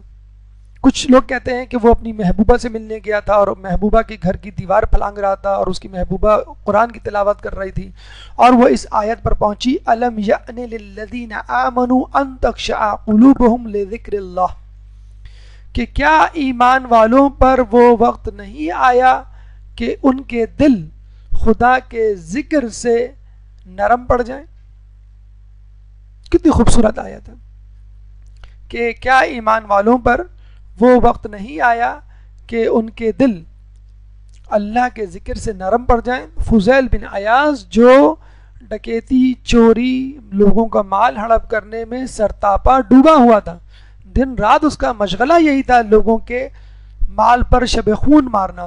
جب اس نے یہ آیت سنی تو ایک دم ٹھٹک گیا, رک گیا, بے اختیار اس کے منہ سے نکلا, بلا واللہ الآن, بلا واللہ الآن, کیوں نہیں آیا, آ گیا, اسی وقت آ گیا, خدا کی قسم وہ وقت آ گیا. بس یہ کہہ کر وہ واپس پلٹا اور اس نے ہمیشہ کے لیے توبہ کر لی. یہ جو ہم کہہ رہے ہیں کہ قرآن کو بآواز بلند پڑھنے کا فائدہ, یہ ایک فائدہ ہے. رستے میں قافلے والے ملے, ان کے ساتھ یہ جڑ گیا, رات ہوئی تو قافلے والوں نے کہا کہ ہمیں رات ہونے سے پہلے پہلے یہاں سے نکلنا جانا چاہیے, ہمیں رات یہاں نہیں گزارنی چاہیے. فضیل نے پوچھا کیوں؟ اچھا وہ لوگ اس کو بائی فیس نہیں جانتے تھے تو اس نے کہا کیوں؟ تو کہنے لگا تمہیں معلوم نہیں یہاں پہ ایک ڈاکو ہے فضیل بن عیاض, اور وہ ہمیں لوٹ لے گا, ہمارے مال کو چرا لے گا. تو فضیل نے کہا کہ فکر نہ کرو, وہ اب ڈاکو یہاں پر نہیں آئے گا. تو کسی طرح ان کی تسلی ہوئی اور وہ رک گئے. فضیل پہ اتنا اثر ہوا کہ اس نے گھر جا کر سارا حساب لگایا اور جن جن لوگوں سے جو مال لیا تھا وہ مال ان کو واپس کر دیا. دیکھیں یہ بھی بڑی بات ہے, ہم سالوں گزر جاتے ہیں کبھی خمس کا حساب نہیں لگاتے، کسی سے قرض لیا ہو تو پلٹ کے نہیں پوچھتے بلکہ ملنا جلنا چھوڑ دیتے ہیں، اور کسی سے چیز لی ہو عاریتاً اس کو واپس نہیں کرتے۔ فضیل نے تمام لوگوں کا مال واپس کر دیا۔ حساب کتاب لگاتے ہوئے اس کو یاد آیا کہ میں نے ایک یہودی سے سونا چرایا تھا۔ اب سونا کافی بڑی مقدار میں تھا، اور اس کے پاس، فضیل کے پاس، نہ وہ سونا تھا نہ اس کے برابر مال کہ اس یہودی کو دیکھ کر راضی کر لیتا، لیکن چونکہ اس نے توبہ کی تھی۔ اچھا، توبہ کی شرائط جو ہیں اس میں ایک شرط یہ ہے کہ نہ کرنے کا عزم، اور جو نقصان کیا ہے اس کا ازالہ۔ یہ نہیں کہ آپ نے کسی کی گاڑی کو ٹکر مار دی اور آپ نے کہا کہ چلو میں نے توبہ کر لی، نہیں، آپ کو اس کے نقصان کا ازالہ بھی کرنا ہے۔ تو فضیل نے نیک نیتی کے ساتھ اس کے گھر کا رخ کیا اور یہودی کو جا کے کہا کہ میں نے توبہ کر لی ہے، میں ہی وہ شخص ہوں جس نے تمہارا سونا چرایا تھا، اور میرے پاس اب وہ مال نہیں ہے نہ وہ سونا جو تمہیں دے کر تمہیں راضی کر سکوں، تم مجھ سے ویسے ہی راضی ہو جاؤ، میں تم سے معافی مانگنے آیا ہوں۔ اب یہودی جو تھا وہ عجیب تیور لے کے بیٹھا ہوا تھا، اس نے کہا کہ تمہاری بات ٹھیک ہے اور تم نے توبہ کر لی ہوگی، لیکن میں کیا کروں، میں نے تو قسم کھائی ہوئی تھی کہ جب تک مال نہیں لوں گا تمہیں معاف نہیں کروں گا جس نے میرا مال چرایا ہے۔ اب فضیل بھی پریشان ہو گیا کہ مجھے بتاؤ میں کیا کروں، تو میرے پاس اتنا مال نہیں ہے۔ تو اس شخص نے کہا ایک ترکیب ہے، تم میرے گھر کے دوسرے کمرے میں جاؤ اور اس کے کونے میں جو کچی زمین ہے اس پہ جو کارپیٹ قالین بچھا ہے اس کو ہٹاؤ اور وہاں کی زمین کھودو، زمین کے اندر سے کچھ سونا نکلے گا، وہ مجھے لا کے دے دو، جتنا تم نے سونا چرایا ہے اتنا ہی سونا مجھے لا کے دے دو اس میں سے نکال کر، تو تمہارا کفارہ، تمہاری تلافی بھی ہو جائے گی، جرمانہ بھی ہو جائے گا تمہارا، اور میں تمہیں معاف بھی کر دوں گا، اور میری قسم بھی نہیں ٹوٹے گی۔ یہ گیا فضیل دوسرے کمرے میں، قالین ہٹایا، مٹی صاف کی، گڑھا کھودا، فوراً ہی وہ سونا نکلنا شروع ہو گیا۔ جیسے جیسی مٹی نکالتا وہ تمام کا تمام سونا تھی، وہ فوراً لے کر اس کے پاس آ گیا جتنا اس کو چاہیے تھا۔ سونا دیکھ کے یہودی رونے لگا اور اس کو گلے لگا لیا۔ فضیل بڑا حیران ہوا، کہنے لگا تم رو کیوں رہے ہو، تم مجھے گلے کیوں لگا رہے ہو؟ کہنے لگا بس تم اپنے دین کا کلمہ مجھے پڑھواؤ، میں مسلمان ہونا چاہتا ہوں۔ فضیل نے کلمہ پڑھوایا، مسلمان ہو گیا، اور پوچھا کہ ابھی تک تو تم میرے ساتھ بڑی سختی کر رہے تھے، اب ایک دم سے نرم پڑ گئے۔ کہنے لگے میں نے تم سے جھوٹ بولا تھا، میں نے کوئی قسم نہیں کھائی تھی، میں فقط تم کو آزما رہا تھا کہ تمہاری توبہ سچی ہے یا نہیں۔ کہنے لگے وہ کیسے؟ کہنے لگے ہماری کتابوں میں لکھا ہے کہ ایک رسول آئے گا کہ جس کی امتی کہ لوگ اگر سچے دل سے توبہ کریں گے، اگر وہ شخص مٹی کو بھی ہاتھ لگائے گا تو وہ سونا بن جائے گی۔ یہ ہے ایک توبہ کرنے والے کا اجر، ثواب اور کرامت۔ تو جو گناہ ہی نہ کرے اس کے اندر اللہ تعالیٰ نے کیا کرامت اور کیا طاقت، کیا قابلیت رکھی ہوگی۔ تو تم نے، میرے گھر میں کہیں بھی کوئی سونا نہیں تھا، میں نے فقط تم کو آزمایا تھا اور دیکھنا یہ تھا کہ کیا تمہارا ہاتھ لگتے ہی میرے گھر کی مٹی سونا بنتی ہے کہ نہیں۔ چنانچہ وہ سونا بن گئی، اور اب مجھے یقین آ گیا وہ نبی بھی سچا ہے، اس نبی کا دین بھی سچا ہے، اور تمہاری توبہ بھی سچی ہے، تو میں کیوں نہ ایسے سچے دین کو قبول کر کے سچے لوگوں میں شامل ہو جاؤں۔ ایک درود پڑھ دے محمد والے محمد۔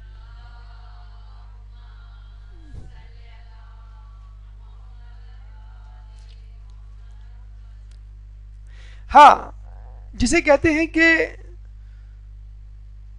اگر آپ اتنی بلند آواز سے پڑھیں کہ جس کو تکلیف ہو، یا خود آپ کے جسم کے لیے ضرر ہو، یا ریاکاری کا خوف ہو، تو پھر آپ نہ کریں ایسا کام۔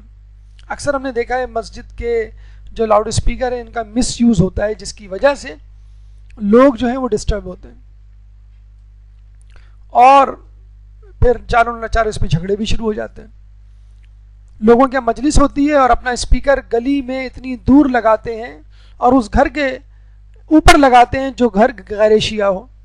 اب مجھے بتائیں وہ کس طرح تشیع کی طرف آئے گا، وہ کس طرح آپ کی مجلس سنے گا؟ تو ایسے اسپیکر کا انتخاب کیا جائے جس میں آواز آپ کی مجلس تک محدود ہو۔ اس میں کوئی ضروری نہیں ہے کہ آپ تمام لوگوں کو سنائیں۔ ہاں، آس پاس کے گھر اگر فرض کر لیجئے خود ایسے ہیں تو ایک الگ بات ہے۔ کہتے ہیں کہ انگلینڈ میں مسلمانوں نے درخواست دی کہ ہمیں مسجد کے لیے اسپیکر لگوانا ہے تاکہ اذان باہر جائے. وہاں تھوڑے مسلمان تھے, انہوں نے اجازت دے دی. اچھا وہ بڑے حیران ہوئے کہ یہ برٹش گورنمنٹ نے کیسی اجازت دے دی, مسلمان تو تھوڑے ہیں. خیر انہوں نے اسپیکر لگایا, اذان دینی شروع کی. دوسرے تیسرے دن محلے والے پولیس والوں کے پاس پہنچ گئے کہ بھائی یہ کیا طریقہ ہے لوگوں کو ڈسٹرب کرنے کا, یہ کون سا مذہب ہے, اور پھر ان کو وہ اسپیکر اتارنے پڑے. تو یہ بھی ایک طریقہ ہوتا ہے مسلمانوں کو, اسلام کو بدنام کرنے کا, کہ لوگوں کو پہلے اذیت دی جائے, کیونکہ وہاں پہ نان مسلمس رہتے تھے زیادہ تر, ظاہر سی بات ہے ان کو تکلیف تو ہوگی. تو کوشش کی جائے کہ آپ کی اسپیکر کی آواز بھی ایسی ہو جو آس پاس کے گھروں تک محدود ہو, یا اس مجلس اس محفل تک محدود ہو جہاں پر مجلس پڑھی جا رہی ہے.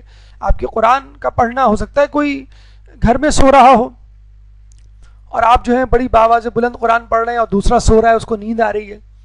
اب ظاہر سی بات ہے وہ اگر شرمندگی میں نہیں کہہ رہا, آپ کی امی یا کوئی بزرگ یا کوئی بھائی بہن, اگر وہ شرمندگی میں کوئی نہیں, یہ نہیں کہہ سکتا بھی قرآن نہ پڑھو نعوذ باللہ, مطلب ایک بے احترامی والی کیفیت پیدا ہو سکتی ہے.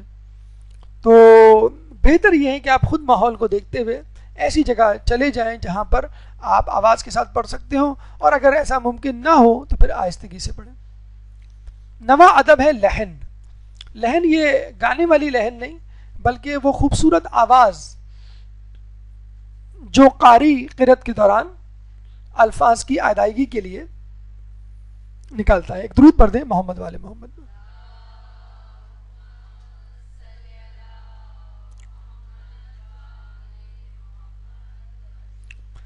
دیکھیں امام فرماتے ہیں خداوند عالم نے کسی پیغمبر کو نہیں بھیجا جب تک کہ اسے اچھی آواز نہ عطا فرمائی. پیغمبر کی کوئی چیز لوگوں کو اچھی لگے نہ لگے, لیکن آواز ایسی ضرور ہوا کرتی تھی, چاہے اس کا مفہوم ان کو برا لگے. خدا پر ایمان لانا ان کو ناگوار گزرے, توحید کا پیغام ان کو نہ جسے بھائے, لیکن آواز ہر نبی کی اچھی ہوا کرتی تھی, چاہے کوئی نبی کیوں نہ ہو. اور جب اس آواز میں قرآن کی تلاوت کی جائے, اس میں اس نبی کا خلوص بھی شامل ہو, اس کی عملیت پسندی بھی شامل ہو, تو پھر کیا کہنے اس آواز کی, کیا تاثیر ہوگی اس تلاوت میں جو کوئی نبی اپنی زبان مبارک سے انجام دے. ایک کافر کا یہ قول ہے, ولید غالباً نام تھا اس شخص کا, ولید بن مغیرہ غالباً, بحر الانوار میں اس کے الفاظ درج ہیں کہ ایک دفعہ وہ اپنے کافر دوستوں کے پاس آیا اور کہنے لگا میں نے محمد سے ابھی ایسا کلام سنا ہے جو نہ تو کسی انسان کا کلام ہو سکتا ہے اور نہ جن کا, کیونکہ اس کی مٹھاس بیان سے باہر اور اس کی خوبصورتی حیران کرنے والی ہے. یعنی ایک کافر جو قرآن پہ ایمان نہیں رکھتا, جو کہ اسلام کا دشمن ہے, وہ تک قرآن کی مٹھاس کو درک کر سکتا ہے. قرآن کی مٹھاس اپنی جگہ, لیکن بہرحال پڑھنے والے کی بھی ایک اس میں خوبی اور وصف شامل ہے. اگر قرآن کو آپ بے توجہی سے, لاپرواہی سے, بے دلی سے, بری آواز سے پڑھیں گے تو پھر وہ اثر نہیں کرے گی. تو ایسی آواز سے قرآن کی تلاوت کی جائے کہ جو نہ صرف دینداروں کو بلکہ بے دینوں کو دین کے قریب لے آئے. اور خود روایتوں میں آتا ہے کہ بے شک اچھی آواز قرآن کے لیے زینت ہے. جس طرح زیور ایک زینت ہے, اچھا لباس ایک زینت ہے, پردے اور سجاوٹ کی چیزیں ایک زینت ہیں گھر کے لیے, تو اسی طرح اچھی آواز قرآن کے لیے زینت ہے. اچھا اب یہ بھی ہوتا ہے کچھ لوگوں کی آوازیں اتنی خوبصورت نہیں ہوتی, جیسے ہمارے یہاں کچھ لوگ ہیں آوازیں اچھی ہوتی ہیں, منقبت پڑھتے ہیں, نعتیں پڑھتے ہیں, قرأت کرتے ہیں, لیکن کچھ لوگوں کی آوازیں اچھی نہیں ہوتی, تو ان کو دل چھوٹا کرنے کی ضرورت نہیں ہے. کیونکہ اصل اچھی آواز کا جو کرائٹیریا ہے, معیار ہے, وہ کیا ہے. جب رسول سے پوچھا گیا کہ اچھی آواز کون سی, تو رسول نے فرمایا جب اس کی تلاوت کو سنو تو یہ تمہیں معلوم ہو جائے گا کہ وہ خوف خدا رکھتا ہے. یعنی اس کے پڑھنے سے تمہیں معلوم ہو جائے کہ وہ خدا کے خوف میں مبتلا ہے اور اس کی آیتیں اس پر اثر کر رہی ہیں. بھی ایک عام آدمی جو قرآن کو نہ پڑھنا جانتا ہے, نہ جسے کہتے ہیں بولنا جانتا ہے, نہ اس پہ ایمان ڈھنگ سے رکھتا ہے, اگر وہ قرآن پڑھ بھی لے تو اس پہ وہ اثر پیدا نہیں ہوگا اس کی آواز میں جو مومن ایک خشوع و خضوع رکھنے والا قرآن کو پڑھتا ہے. لہجہ, ایک تو ہوتا ہے سوز، گداز، لہن، ایک ہوتا ہے لہجہ، پروننسیشن، تلفظ. جس طرح ہم کہتے ہیں نا کہ انگلش کوئی بول رہا ہے اور اس کا تلفظ جو ہے بالکل گاؤں دیہاتی والا ہے تو لوگ ہنستے ہیں. تو لوگ کہتے ہیں کہ انگلش اگر آپ اس طرح بولیں جیسے انگریز بول رہا ہے تو بڑا مزہ آتا ہے. ایک چائنیز اردو بول رہا ہوتا ہے تو اچھی بھی بول رہا ہوتا ہے تو آپ سن کے پھر بھی ہنس رہے ہوتے ہیں. تو اسی طرح ہو سکتا ہے آپ کی عربی کو سن کر عرب ہنس رہے ہوں. تو پوری کوشش، ٹھیک ہے ہماری مدر ٹنگ یا پہلی زبان فرسٹ لینگویج عربی نہیں ہے، لیکن بہرحال پوری کوشش تو کی جا سکتی ہے کہ انسان عربی لب و لہجے میں. دیکھیں ہم لوگ کے اتنے سال گزر گئے انگلش سیکھتے ہوئے اور انگلش کا لب و لہجہ جسے کہتے ہیں کہ اختیار کرتے ہوئے، لیکن پھر بھی جسے کہتے ہیں کہ وہ لب و لہجہ پھر بھی نہیں پیدا ہوا. تو یہ کیسے ہو سکتا ہے کہ آپ چاہیں کہ 2-4 دن میں 2-4 ہفتوں میں عربی لب و لہجہ پیدا ہو جائے؟ لیکن بہرحال یہ بات تو طے ہے کہ عربی کے حروف تہجی تمام کے تمام اردو میں موجود ہیں. یہ کہتے ہیں کہ یہودی مسلمان ہوا، پاکستان آیا، ایک ہوٹل میں اس نے لیکچر دینا شروع کیا تو وہ عربی بولنے لگا. لوگوں نے اس کو فوراً روکا کہ یہ آپ عربی کیوں بول رہے ہیں؟ کہنے لگا کیوں آپ لوگوں کو عربی نہیں آتی؟ کہ نہیں آپ یا تو اردو میں دیں یا انگلش میں. تو اس نے کہا اردو میں تو مشکل ہے، میں انگلش میں دے لیتا ہوں. جو پہلی بات اس نے کی وہ یہ کہ مجھے بتائیے انگلش کے الفابیٹس میں سے کتنے الفابیٹس ہیں جو اردو میں موجود ہیں؟ سننے والوں نے کہا ایک الفابیٹ بھی اردو میں موجود نہیں ہے. پھر اس نے کہا عربی زبان کے کتنے حروف تہجی، کتنے الفابیٹس اردو میں موجود ہیں؟ انہوں نے کہا سب کے سب موجود ہیں. تو کہنے لگا مجھے یہ بتائیے پھر آپ کو انگلش آنی چاہیے یا عربی آنی چاہیے؟ اردو کے بعد اگر کوئی زبان آپ کو آنی چاہیے وہ کون سی آنی چاہیے، عربی یا انگلش؟ لیکن بڑے افسوس کے ساتھ کہا جاتا ہے کہ ہماری تمام تر توجہ انگلش پر ہے. انگلش بولنا، انگلش لکھنا، انگلش موویز دیکھنا، ہر چیز انگلش، انگلش کھانے، انگلش لباس. لیکن اس کے باوجود بھی انگریز ہم کو وہ عزت دینے کے لیے تیار نہیں. اگر یہ تمام تر کوششیں ہم عربی کے لیے جسے کہتے ہیں کہ لیے کر دیں، قرآن کو سمجھنے کے لیے منسوب کر دیں یہ تمام کوششیں، تو پھر اللہ تعالیٰ ہمیں کتنا دے گا؟ قرآن کو عربی لہجے میں پڑھو کیونکہ قرآن عربی ہی ہے، عربی میں ہی ہے.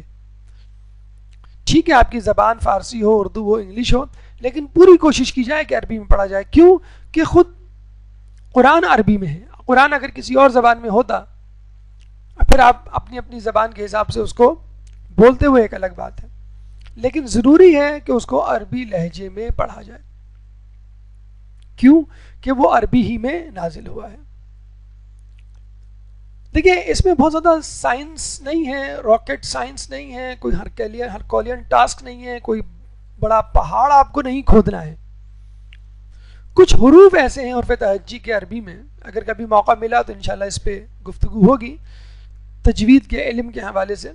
کچھ حروف ایسے ہیں کہ اگر ان کی ادائیگی آپ کو آ جائے تو آپ کا آدھا مسئلہ حل ہو جائے. وہ حروف تقریباً 10 ہیں جو عربی اور اردو دونوں میں موجود تو ہیں، لیکن تلفظ عربی میں الگ ہے، اردو میں الگ ہے. جیسے سا، اردو میں ہم کہتے ہیں سا، یعنی سین اور سا میں کوئی فرق نہیں ہوتا. عربی میں ہم کہتے ہیں سا. ہا، اردو میں ہم بولتے ہیں ہا، یعنی دو چشمی ہے، ہاتھی والی ہے اور ہا حلوے والی ہے میں کوئی فرق نہیں رکھتے، تینوں ہے ہم ایک جیسے پڑھتے ہیں. لیکن یہ ہے عربی کی ہم حلق سے نکالتے ہیں ہا. اسی طرح ضاد، زال، زے اور زوے، یہ بیچارے 4 مظلوم حروف ہیں، تمام کو ایک ہی لاٹھی سے ہم ہانکتے ہیں. زے زے زے زے، ضاد بھی زے، زال بھی زے، زوے بھی زے اور زے بھی زے. دیکھیں یہ ہے ضاد، یعنی آپ کو اپنی زبان کا جو پچھلا حصہ ہے اس کو دانتوں کے کنارے سے لگانا ہے، ضاد. اچھا یہ عجیب بات ہے، یہ عربی حروف تہجی کا سب سے مشکل لفظ سمجھا جاتا ہے، اور کہتے ہیں کہ جس کو ضاد بولنا آ گیا اس کو عربی آ گئی. اسی لیے عربی کو بعض اوقات لسان الضاد کہا جاتا ہے. یہ ضاد والی زبان ہے، یعنی عام آدمی اس کو نہیں بول سکتا. تو ضاد ایک ایسا لفظ ہے جو بڑے بڑے بیچارے اس میں گھبرا جاتے ہیں، پریشان ہو جاتے ہیں، اور اس کو نکالنا نہایت مشکل ہے، لیکن بڑا جسے کہتے ہیں کوشش کی جائے تو آسان ہے. اپنی زبان کا پچھلا حصہ داڑوں کو لگائیں، ضاد، ٹھیک ہے، ولا ضالین، غلط کچھ لوگ کہتے ہیں ولا دالین، یہ بھی غلط ہے. کچھ لوگ کہتے ہیں ولا زالین، یہ بھی غلط ہے. اصل لفظ ہے ولا ضالین، یعنی زبان داڑوں سے ٹچ ہو. اسی طرح ذال، یہ زے نہیں ہے، یہ ذال ہے، زبان کو اگلے دانتوں سے لگانا. اس کی پوری تفصیل ہے، پوری کتاب ہے، چھوٹی سی کتاب ہے، بہت زیادہ تفصیل تو نہیں ہے تجوید کے حوالے سے، اور اس میں پوری تفصیل ہے کہ آپ کو ہر حرف کس طرح نکالنا ہے. صاد، ہم لوگ صاد، سین اور سے تمام کو ایک جیسے پڑھتے ہیں، سا، لیکن یہ ہے صاد. اسی طرح طا، یہ تے نہیں ہے، تے اور تے ہم ایک جیسے پڑھتے ہیں، حالانکہ یہ ہے طا. اسی طرح وا، ظلم جسے کہتے ہیں نا. اسی طرح عین، ہم علیم کہہ دیتے ہیں لیکن یہ علیم نہیں ہے، عذاب علیم والا، یہ ہے علیم عین والا. ہمارے ایک حرف تہجی کی ٹیچر ہیں، جب سلام بھی کرتی ہیں تو اس طرح کرتی ہیں، السلام علیکم. تو وہ ان کی عادت ہو گئی ہے ماشاءاللہ، قرآن پڑھ کے، قرآن پڑھا کے، کہ وہ کسی کو بلاتی بھی ہیں، کسی کا نام بھی لیتی ہیں، تو وہ ماشاءاللہ بالکل حرف تہجی اور علم تجوید کے حوالے سے. تو اس کی عادت بنا لیں، کوئی اس میں جسے کہتے ہیں مذائقہ نہیں ہے. ہمارے یہاں اگر کوئی شخص اردو ٹوٹی پھوٹی بولے انگلش میں تو لوگ بڑے امپریس ہو کے دیکھتے ہیں کہ بھئی آپ ماشاءاللہ لگتا ہے باہر سے آئے ہیں، آپ کو اردو نہیں آتی، بڑا مطلب فخریہ انداز سے اس سے ملتے ہیں. اور اگر کوئی ٹوٹی پھوٹی انگلش بولے تو ہم لوگ ناک بناتے ہیں کہ یار تم کو انگلش نہیں آتی، بڑے شرم کی بات ہے. مطلب اردو نہیں آتی یہ فخر کی بات ہے. ہمارے پرائم منسٹر، پریزیڈنٹ یا سیاستدان کچھ ایسے ہیں جو ماشاءاللہ ٹوٹی پھوٹی اردو میں بات کرتے ہیں اور ہم بڑے فخر سے کہتے ہیں دیکھو اس کو اردو نہیں آتی، کتنا پڑھا لکھا انسان ہے. تو انگلش نہیں آتی تو جاہل ہے، اور تو اردو نہیں آتی یہ عجیب ہے. بہرحال عین یہ حروف حلقی میں سے ہے جو کہ حلق سے نکلتا ہے. اسی طرح غین، غیر المغضوب، غیر اسی طرح واو، اس طرح ویسے ہم بولتے ہیں واو لیکن یہ واو ہے، مطلب اس میں آپ کو جو دونوں ہونٹ ہیں ان کا ایک غنچہ، ایک گول سرکل بنانا ہوتا ہے. بہرحال کبھی تفصیل ہوئی تو انشاءاللہ اس پہ گفتگو ہوگی. یہ 10 حروف ہیں، اس کی آپ گھر میں جا کے پریکٹس کر لیں. تجوید کے حوالے سے ویب سائٹس اور کتابیں اور CDs دستیاب ہیں. خود قرآن فاؤنڈیشن والوں کی بھی کیسٹس ہیں، وہ آپ چاہیں تو سن لیں. بس یہ 10 حروف کی پریکٹس آپ آج ہی سے شروع کر دیں تاکہ آپ کی تجوید کا پہلا مرحلہ شروع ہو سکے. ث، ح، ضاد، ذال، صاد، طا، ظا، عین، غین اور واو. دیکھیں، دیکھنے کو اور سننے کو تو لوگ یہ کہتے ہیں کہ بھائی اس میں کیا فرق پڑتا ہے، ہماری زبان عربی نہیں ہے، ہم جیسی چاہیں عربی پڑھیں اور ٹھیک ہے ہم سے نہیں ادا ہوتا. دیکھیں بلال حبشی والا مسئلہ ہے تو وہ الگ ہے کہ وہ شین کو سین بولتے تھے اور ان کا سین آسمانوں میں شین ہی سنا جاتا تھا. لیکن اگر کوئی ٹیکنیکل فالٹ نہیں ہے آپ کی زبان میں اور آپ ادائیگی کر سکتے ہیں تو ضرور کیجئے، ورنہ آپ کی نماز باطل ہو جائے گی. کیوں کہ کچھ الفاظ ایسے ہیں جن کو اگر آپ نے تھوڑا سا تبدیلی کے ساتھ پڑھا تو اس کے معنی بالکل بدل جاتے ہیں. جیسے ابھی ہم نے ضاد کی بات کی. آپ روزانہ پہلی 2 رکعتوں میں سورہ فاتحہ پڑھتے ہیں اور اس میں ضالین کا لفظ آتا ہے، غیر المغضوب علیہم ولا الضالین. تو ضالین ہے، یہ ضالین نہیں ہے. اکثر لوگ بے توجہی میں، لاپرواہی میں، جلدی میں ضالین پڑھ جاتے ہیں، ولا الضالین. تو ضالین اور ضالین میں کیا فرق ہے؟ ضالین یعنی وہ لوگ جو گمراہ ہیں، جو گمراہ ہوئے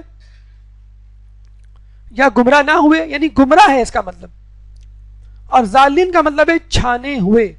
چھانے ہوئے یعنی جن کی آزمائش ہو چکی، جو کامیاب ہو چکے. تو معنی بالکل بدل گئے. ایک طرف آپ نے دعا کی اللہ تعالیٰ ہمیں ان کی راہ پہ چلا جن پر تیرا انعام نازل ہوا اور وہ گمراہ نہ ہوئے، ٹھیک ہے. اور دوسری طرف اگر آپ ضالین کہہ دیں گے تو آپ کیا کہیں گے کہ اللہ ہمیں ان لوگوں کی راہ پہ چلا جن پہ تیرا انعام نازل ہوا اور جو آزمائش میں کامیاب نہ ہوئے، نعوذ باللہ. بالکل معنی الٹ جائیں گے، ٹھیک ہے. اسی طرح عظیم بزرگ کو کہتے ہیں، اور عظیم اکثر لوگوں کا نام ہوتا ہے عظیم ہمارے معاشرے میں، ہم عظیم پکارتے ہیں، اردو میں تو چل جائے گا، لیکن قرآن کے لیے اگر آپ عظیم بولیں گے تو اس کا مطلب ہے سخت دشمنی. ایک آپ نے سنا ہوگا نا محاورہ، مصلحت کا راستہ یا عظیمت کا راستہ. عظیمت یعنی دشمنی، لڑائی جھگڑا. عظیم کا مطلب بزرگ، یعنی جس کا آپ احترام کریں، قابل رہبر سمجھیں، رہنمائی میں اس کی چلیں. اور عظیم کا مطلب سخت دشمن، بالکل الٹا ہو گیا مانے. دوسرا مرحلہ تجوید کا ہے، یعنی اس سے آگے بڑھ کر اسرار و رموز، کہاں رکنا ہے کہاں نہیں رکنا ہے، آپ کو کس طرح حروفوں کو منانا ہے، کون سے حروف ساکت ہیں، کون سے حروف کو کھینچنا ہے، کون سے حروف جو ہے بولے نہیں جاتے لکھے جاتے ہیں، کون سے حروف لکھے جاتے ہیں جو بولے نہیں جاتے. ہر حرف کی جو ہے خصوصیات ہیں، 10 خصوصیات ہر حرف کی جسے کہتے ہیں تقریباً ہمیں ملتی ہیں. کچھ خصوصیات ضد ہیں، کچھ ضد نہیں، وغیرہ وغیرہ. تو یہ پوری تجوید کا ایک علم ہے. کیسٹ، سی ڈیز، کتابیں دستیاب ہیں، اور کوشش کریں اس ماہ رمضان میں اس مسئلے کو حل کر ڈالیں، یا کم از کم جو آپ کر سکتے ہیں کام اپنے محلے میں اپنی کسی قاری خاتون یا مولانا صاحب یا کوئی ایسا شخص جو اچھی عربی تجوید رکھتا ہے اس کو کہیں کہ میری نماز کے اذکار آپ سن لیجئے، اور پوری نماز اللہ اکبر تکبیر تحریمہ سے لے کے سلام تک اس کو سنا دیں، اور اس سے پوچھ لیں کہ جو میں غلطی کروں وہ مجھے آپ پوائنٹ آؤٹ کر دیں. تیسرا مرحلہ معنی کی مناسبت ہو، یعنی اگر آپ لوگ معنی کو سمجھتے ہوئے پڑھ رہے ہیں تو بھی اس کا لطف دوبالا ہو جاتا ہے. یعنی دیکھیں نا، آپ کو کوئی آ کے خبر دے کہ عید کا چاند نظر آ گیا ہے تو اس کا فیشل ایکسپریشن کیسا ہوگا. اسی طرح ایک شخص آ کے خبر دے بھئی محرم کا چاند نظر آ گیا ہے، اس کا فیشل ایکسپریشن کیسا ہوگا، بالکل تضاد ہوگا، ایک میں خوشی اور ایک میں اداسی. اسی طرح عذاب کی آیت ہو تو آپ کو خوف سے لرزنا چاہیے، اور اگر انعام کی آیت ہو تو آپ کی بانچیں کھل جانی چاہیے کہ شاید یہ جنت کا وعدہ میرے لیے ہے. قرآن کو عربوں کی آواز اور عرب لہجے میں پڑھو، خبردار فسق و فجور کرنے والے اور گناہ کبیرہ انجام دینے والوں کے لہجے میں مت پڑھو جو بالکل لاپرواہی سے پڑھ رہے ہیں، جن کو اعتبار، اعتقاد، ایمان نہیں ہے قرآن پر. یہ اسی وقت ممکن ہے کہ جب آپ قرآن کو سمجھ کر پڑھیں، ترجمے سے پڑھیں. اچھا، یہاں پر ایک مسئلہ جو آ جاتا ہے وہ یہ کہ آج کل شارٹ کورسز ہو رہے ہیں عربی کے، جس میں کہا یہ جاتا ہے کہ آپ اس کو پڑھ کر عربی سیکھ لیں گے اور قرآن کو سمجھنا آسان ہو جائے گا. ٹھیک ہے، قرآن کا ترجمہ تو آپ کو سمجھ میں آ جائے گا، لیکن اس کی تفسیر، اس کے معنی و مفہوم آپ کو اس کی تفسیر کی کتابوں ہی سے ملے گی. اپنی طرف سے تفسیر اور معنی نکالنے کی کوشش نہ کیجیے. قرآن وہ منفرد نثر ہے جو موسیقی اور لحن کو تسلیم کرتا ہے. شہید مطہری نے اپنی کتاب میں لکھا ہے کہ قرآن میں موسیقی نہیں ہے جو ہم سنتے ہیں، ناجائز اور حرام والی موسیقی، لیکن ایک موسیقیت ہے جسے کہتے ہیں، وہ موسیقی نہیں جو کہ حرام ہے، لیکن ایک ردم، ایک لحن والی موسیقیت اس میں موجود ہے، اور وہ بالکل مختلف ہے ان چیزوں سے جو ہم سنتے ہیں، بلکہ شعر سے بھی مختلف ہے. قرآن کی آیات کو واضح کر کے تلاوت کرو اور اس کو شعر کی طرح نہ پڑھو، اشعار کی طرح، چاہے جائے کہ گانے کی طرح، موسیقی کی طرح. نعوذ باللہ دیکھا گیا آج کل، خود ہمارے شہر کراچی میں کچھ ایسے اسکول وجود میں آ گئے کہ جس میں قرآن کو جو ہے وہ میوزک کے ساتھ، آیات کے ساتھ، آیات کو موسیقی کے ساتھ ملا کر پڑھایا جا رہا ہے کہ بچے جو ہے وہ انجوائمنٹ محسوس کرتے ہیں. تو ہمیں ہدف بچوں کی خوشی نہیں رکھنا چاہیے بلکہ خدا کی خوشی کو مد نظر رکھنا چاہیے. تو جو خدا قرآن کو شعر کی طرح پڑھنے سے منع کرے، جو رسول، تو وہ کیسے پسند کرے گا قرآن کو جو ہے گانے والے انداز سے پڑھا جائے. 11واں مرحلہ پابندی تلاوت، کب کتنی تلاوت کی جائے. ایک درود پڑھ دے محمد والے محمد پہ.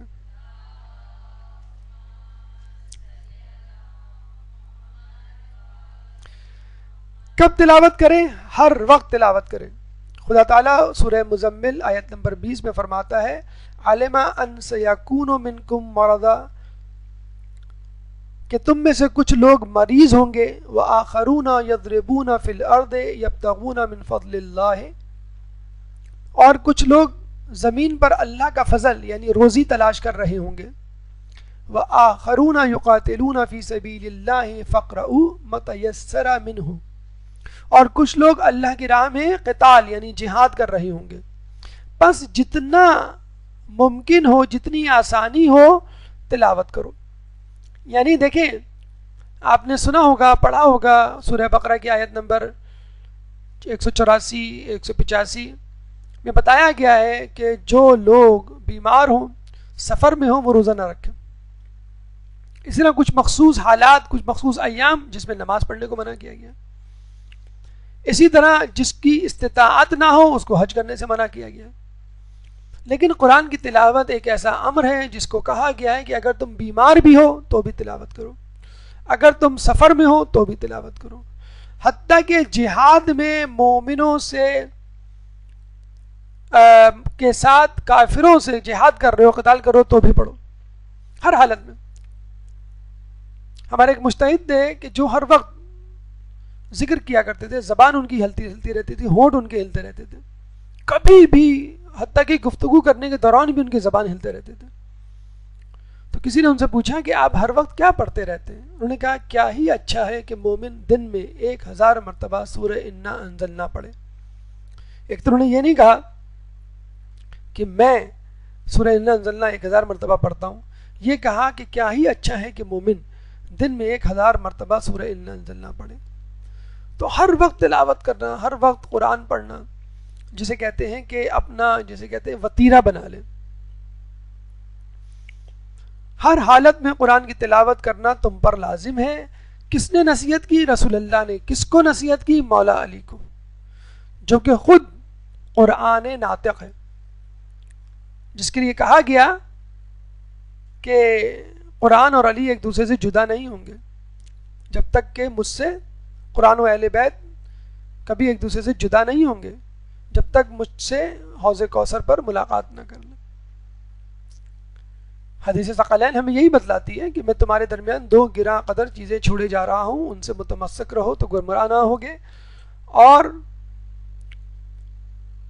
یہ اس وقت تک ایک دوسرے سے الگ نہیں ہوں گی جب تک حوض کوثر پہ مجھ سے ملاقات نہ کر لیں۔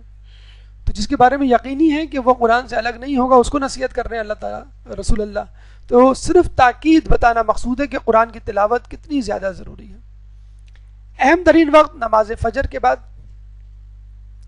سونے سے پہلے، نصف شب، یہ اہم ترین اوقات ہیں جو کہ علماء اعلان فرماتے ہیں کہ ہمیں قرآن کی تلاوت کرنی چاہیے۔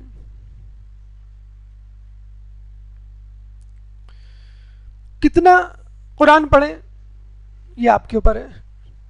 جیسے کوئی اچھی ڈش آپ کے سامنے رکھی جائے، بچے کے سامنے، وہ یہ نہیں پوچھتا امی کتنا کھاؤں، ظاہر سی بات ہے جتنی تمہاری بھوک ہو اتنا کھاؤ۔ 50 آیات کہا گیا ہے، اگر کوئی پڑھے تو خدا اس کو یاد کرنے والوں کی فہرست میں شامل کر لیتا ہے۔ اگر کوئی 10 آیات پڑھ لے روزانہ تو اس کا شمار غافلوں میں نہیں ہوگا۔ کاروباری اور مصروف ترین افراد کو بھی امام ہدایت دیتے ہیں، کہتے ہیں کہ کم از کم 1 آیت ہی روزانہ پڑھ لو، کیونکہ اللہ 1 آیت کے بدلے 10 آیت کا ثواب دے گا۔ قرآن میں ہے کہ 1 کے بدلے 10 کا ثواب دے گا، 1 نیکی کے بدلے 10 کا ثواب دے گا۔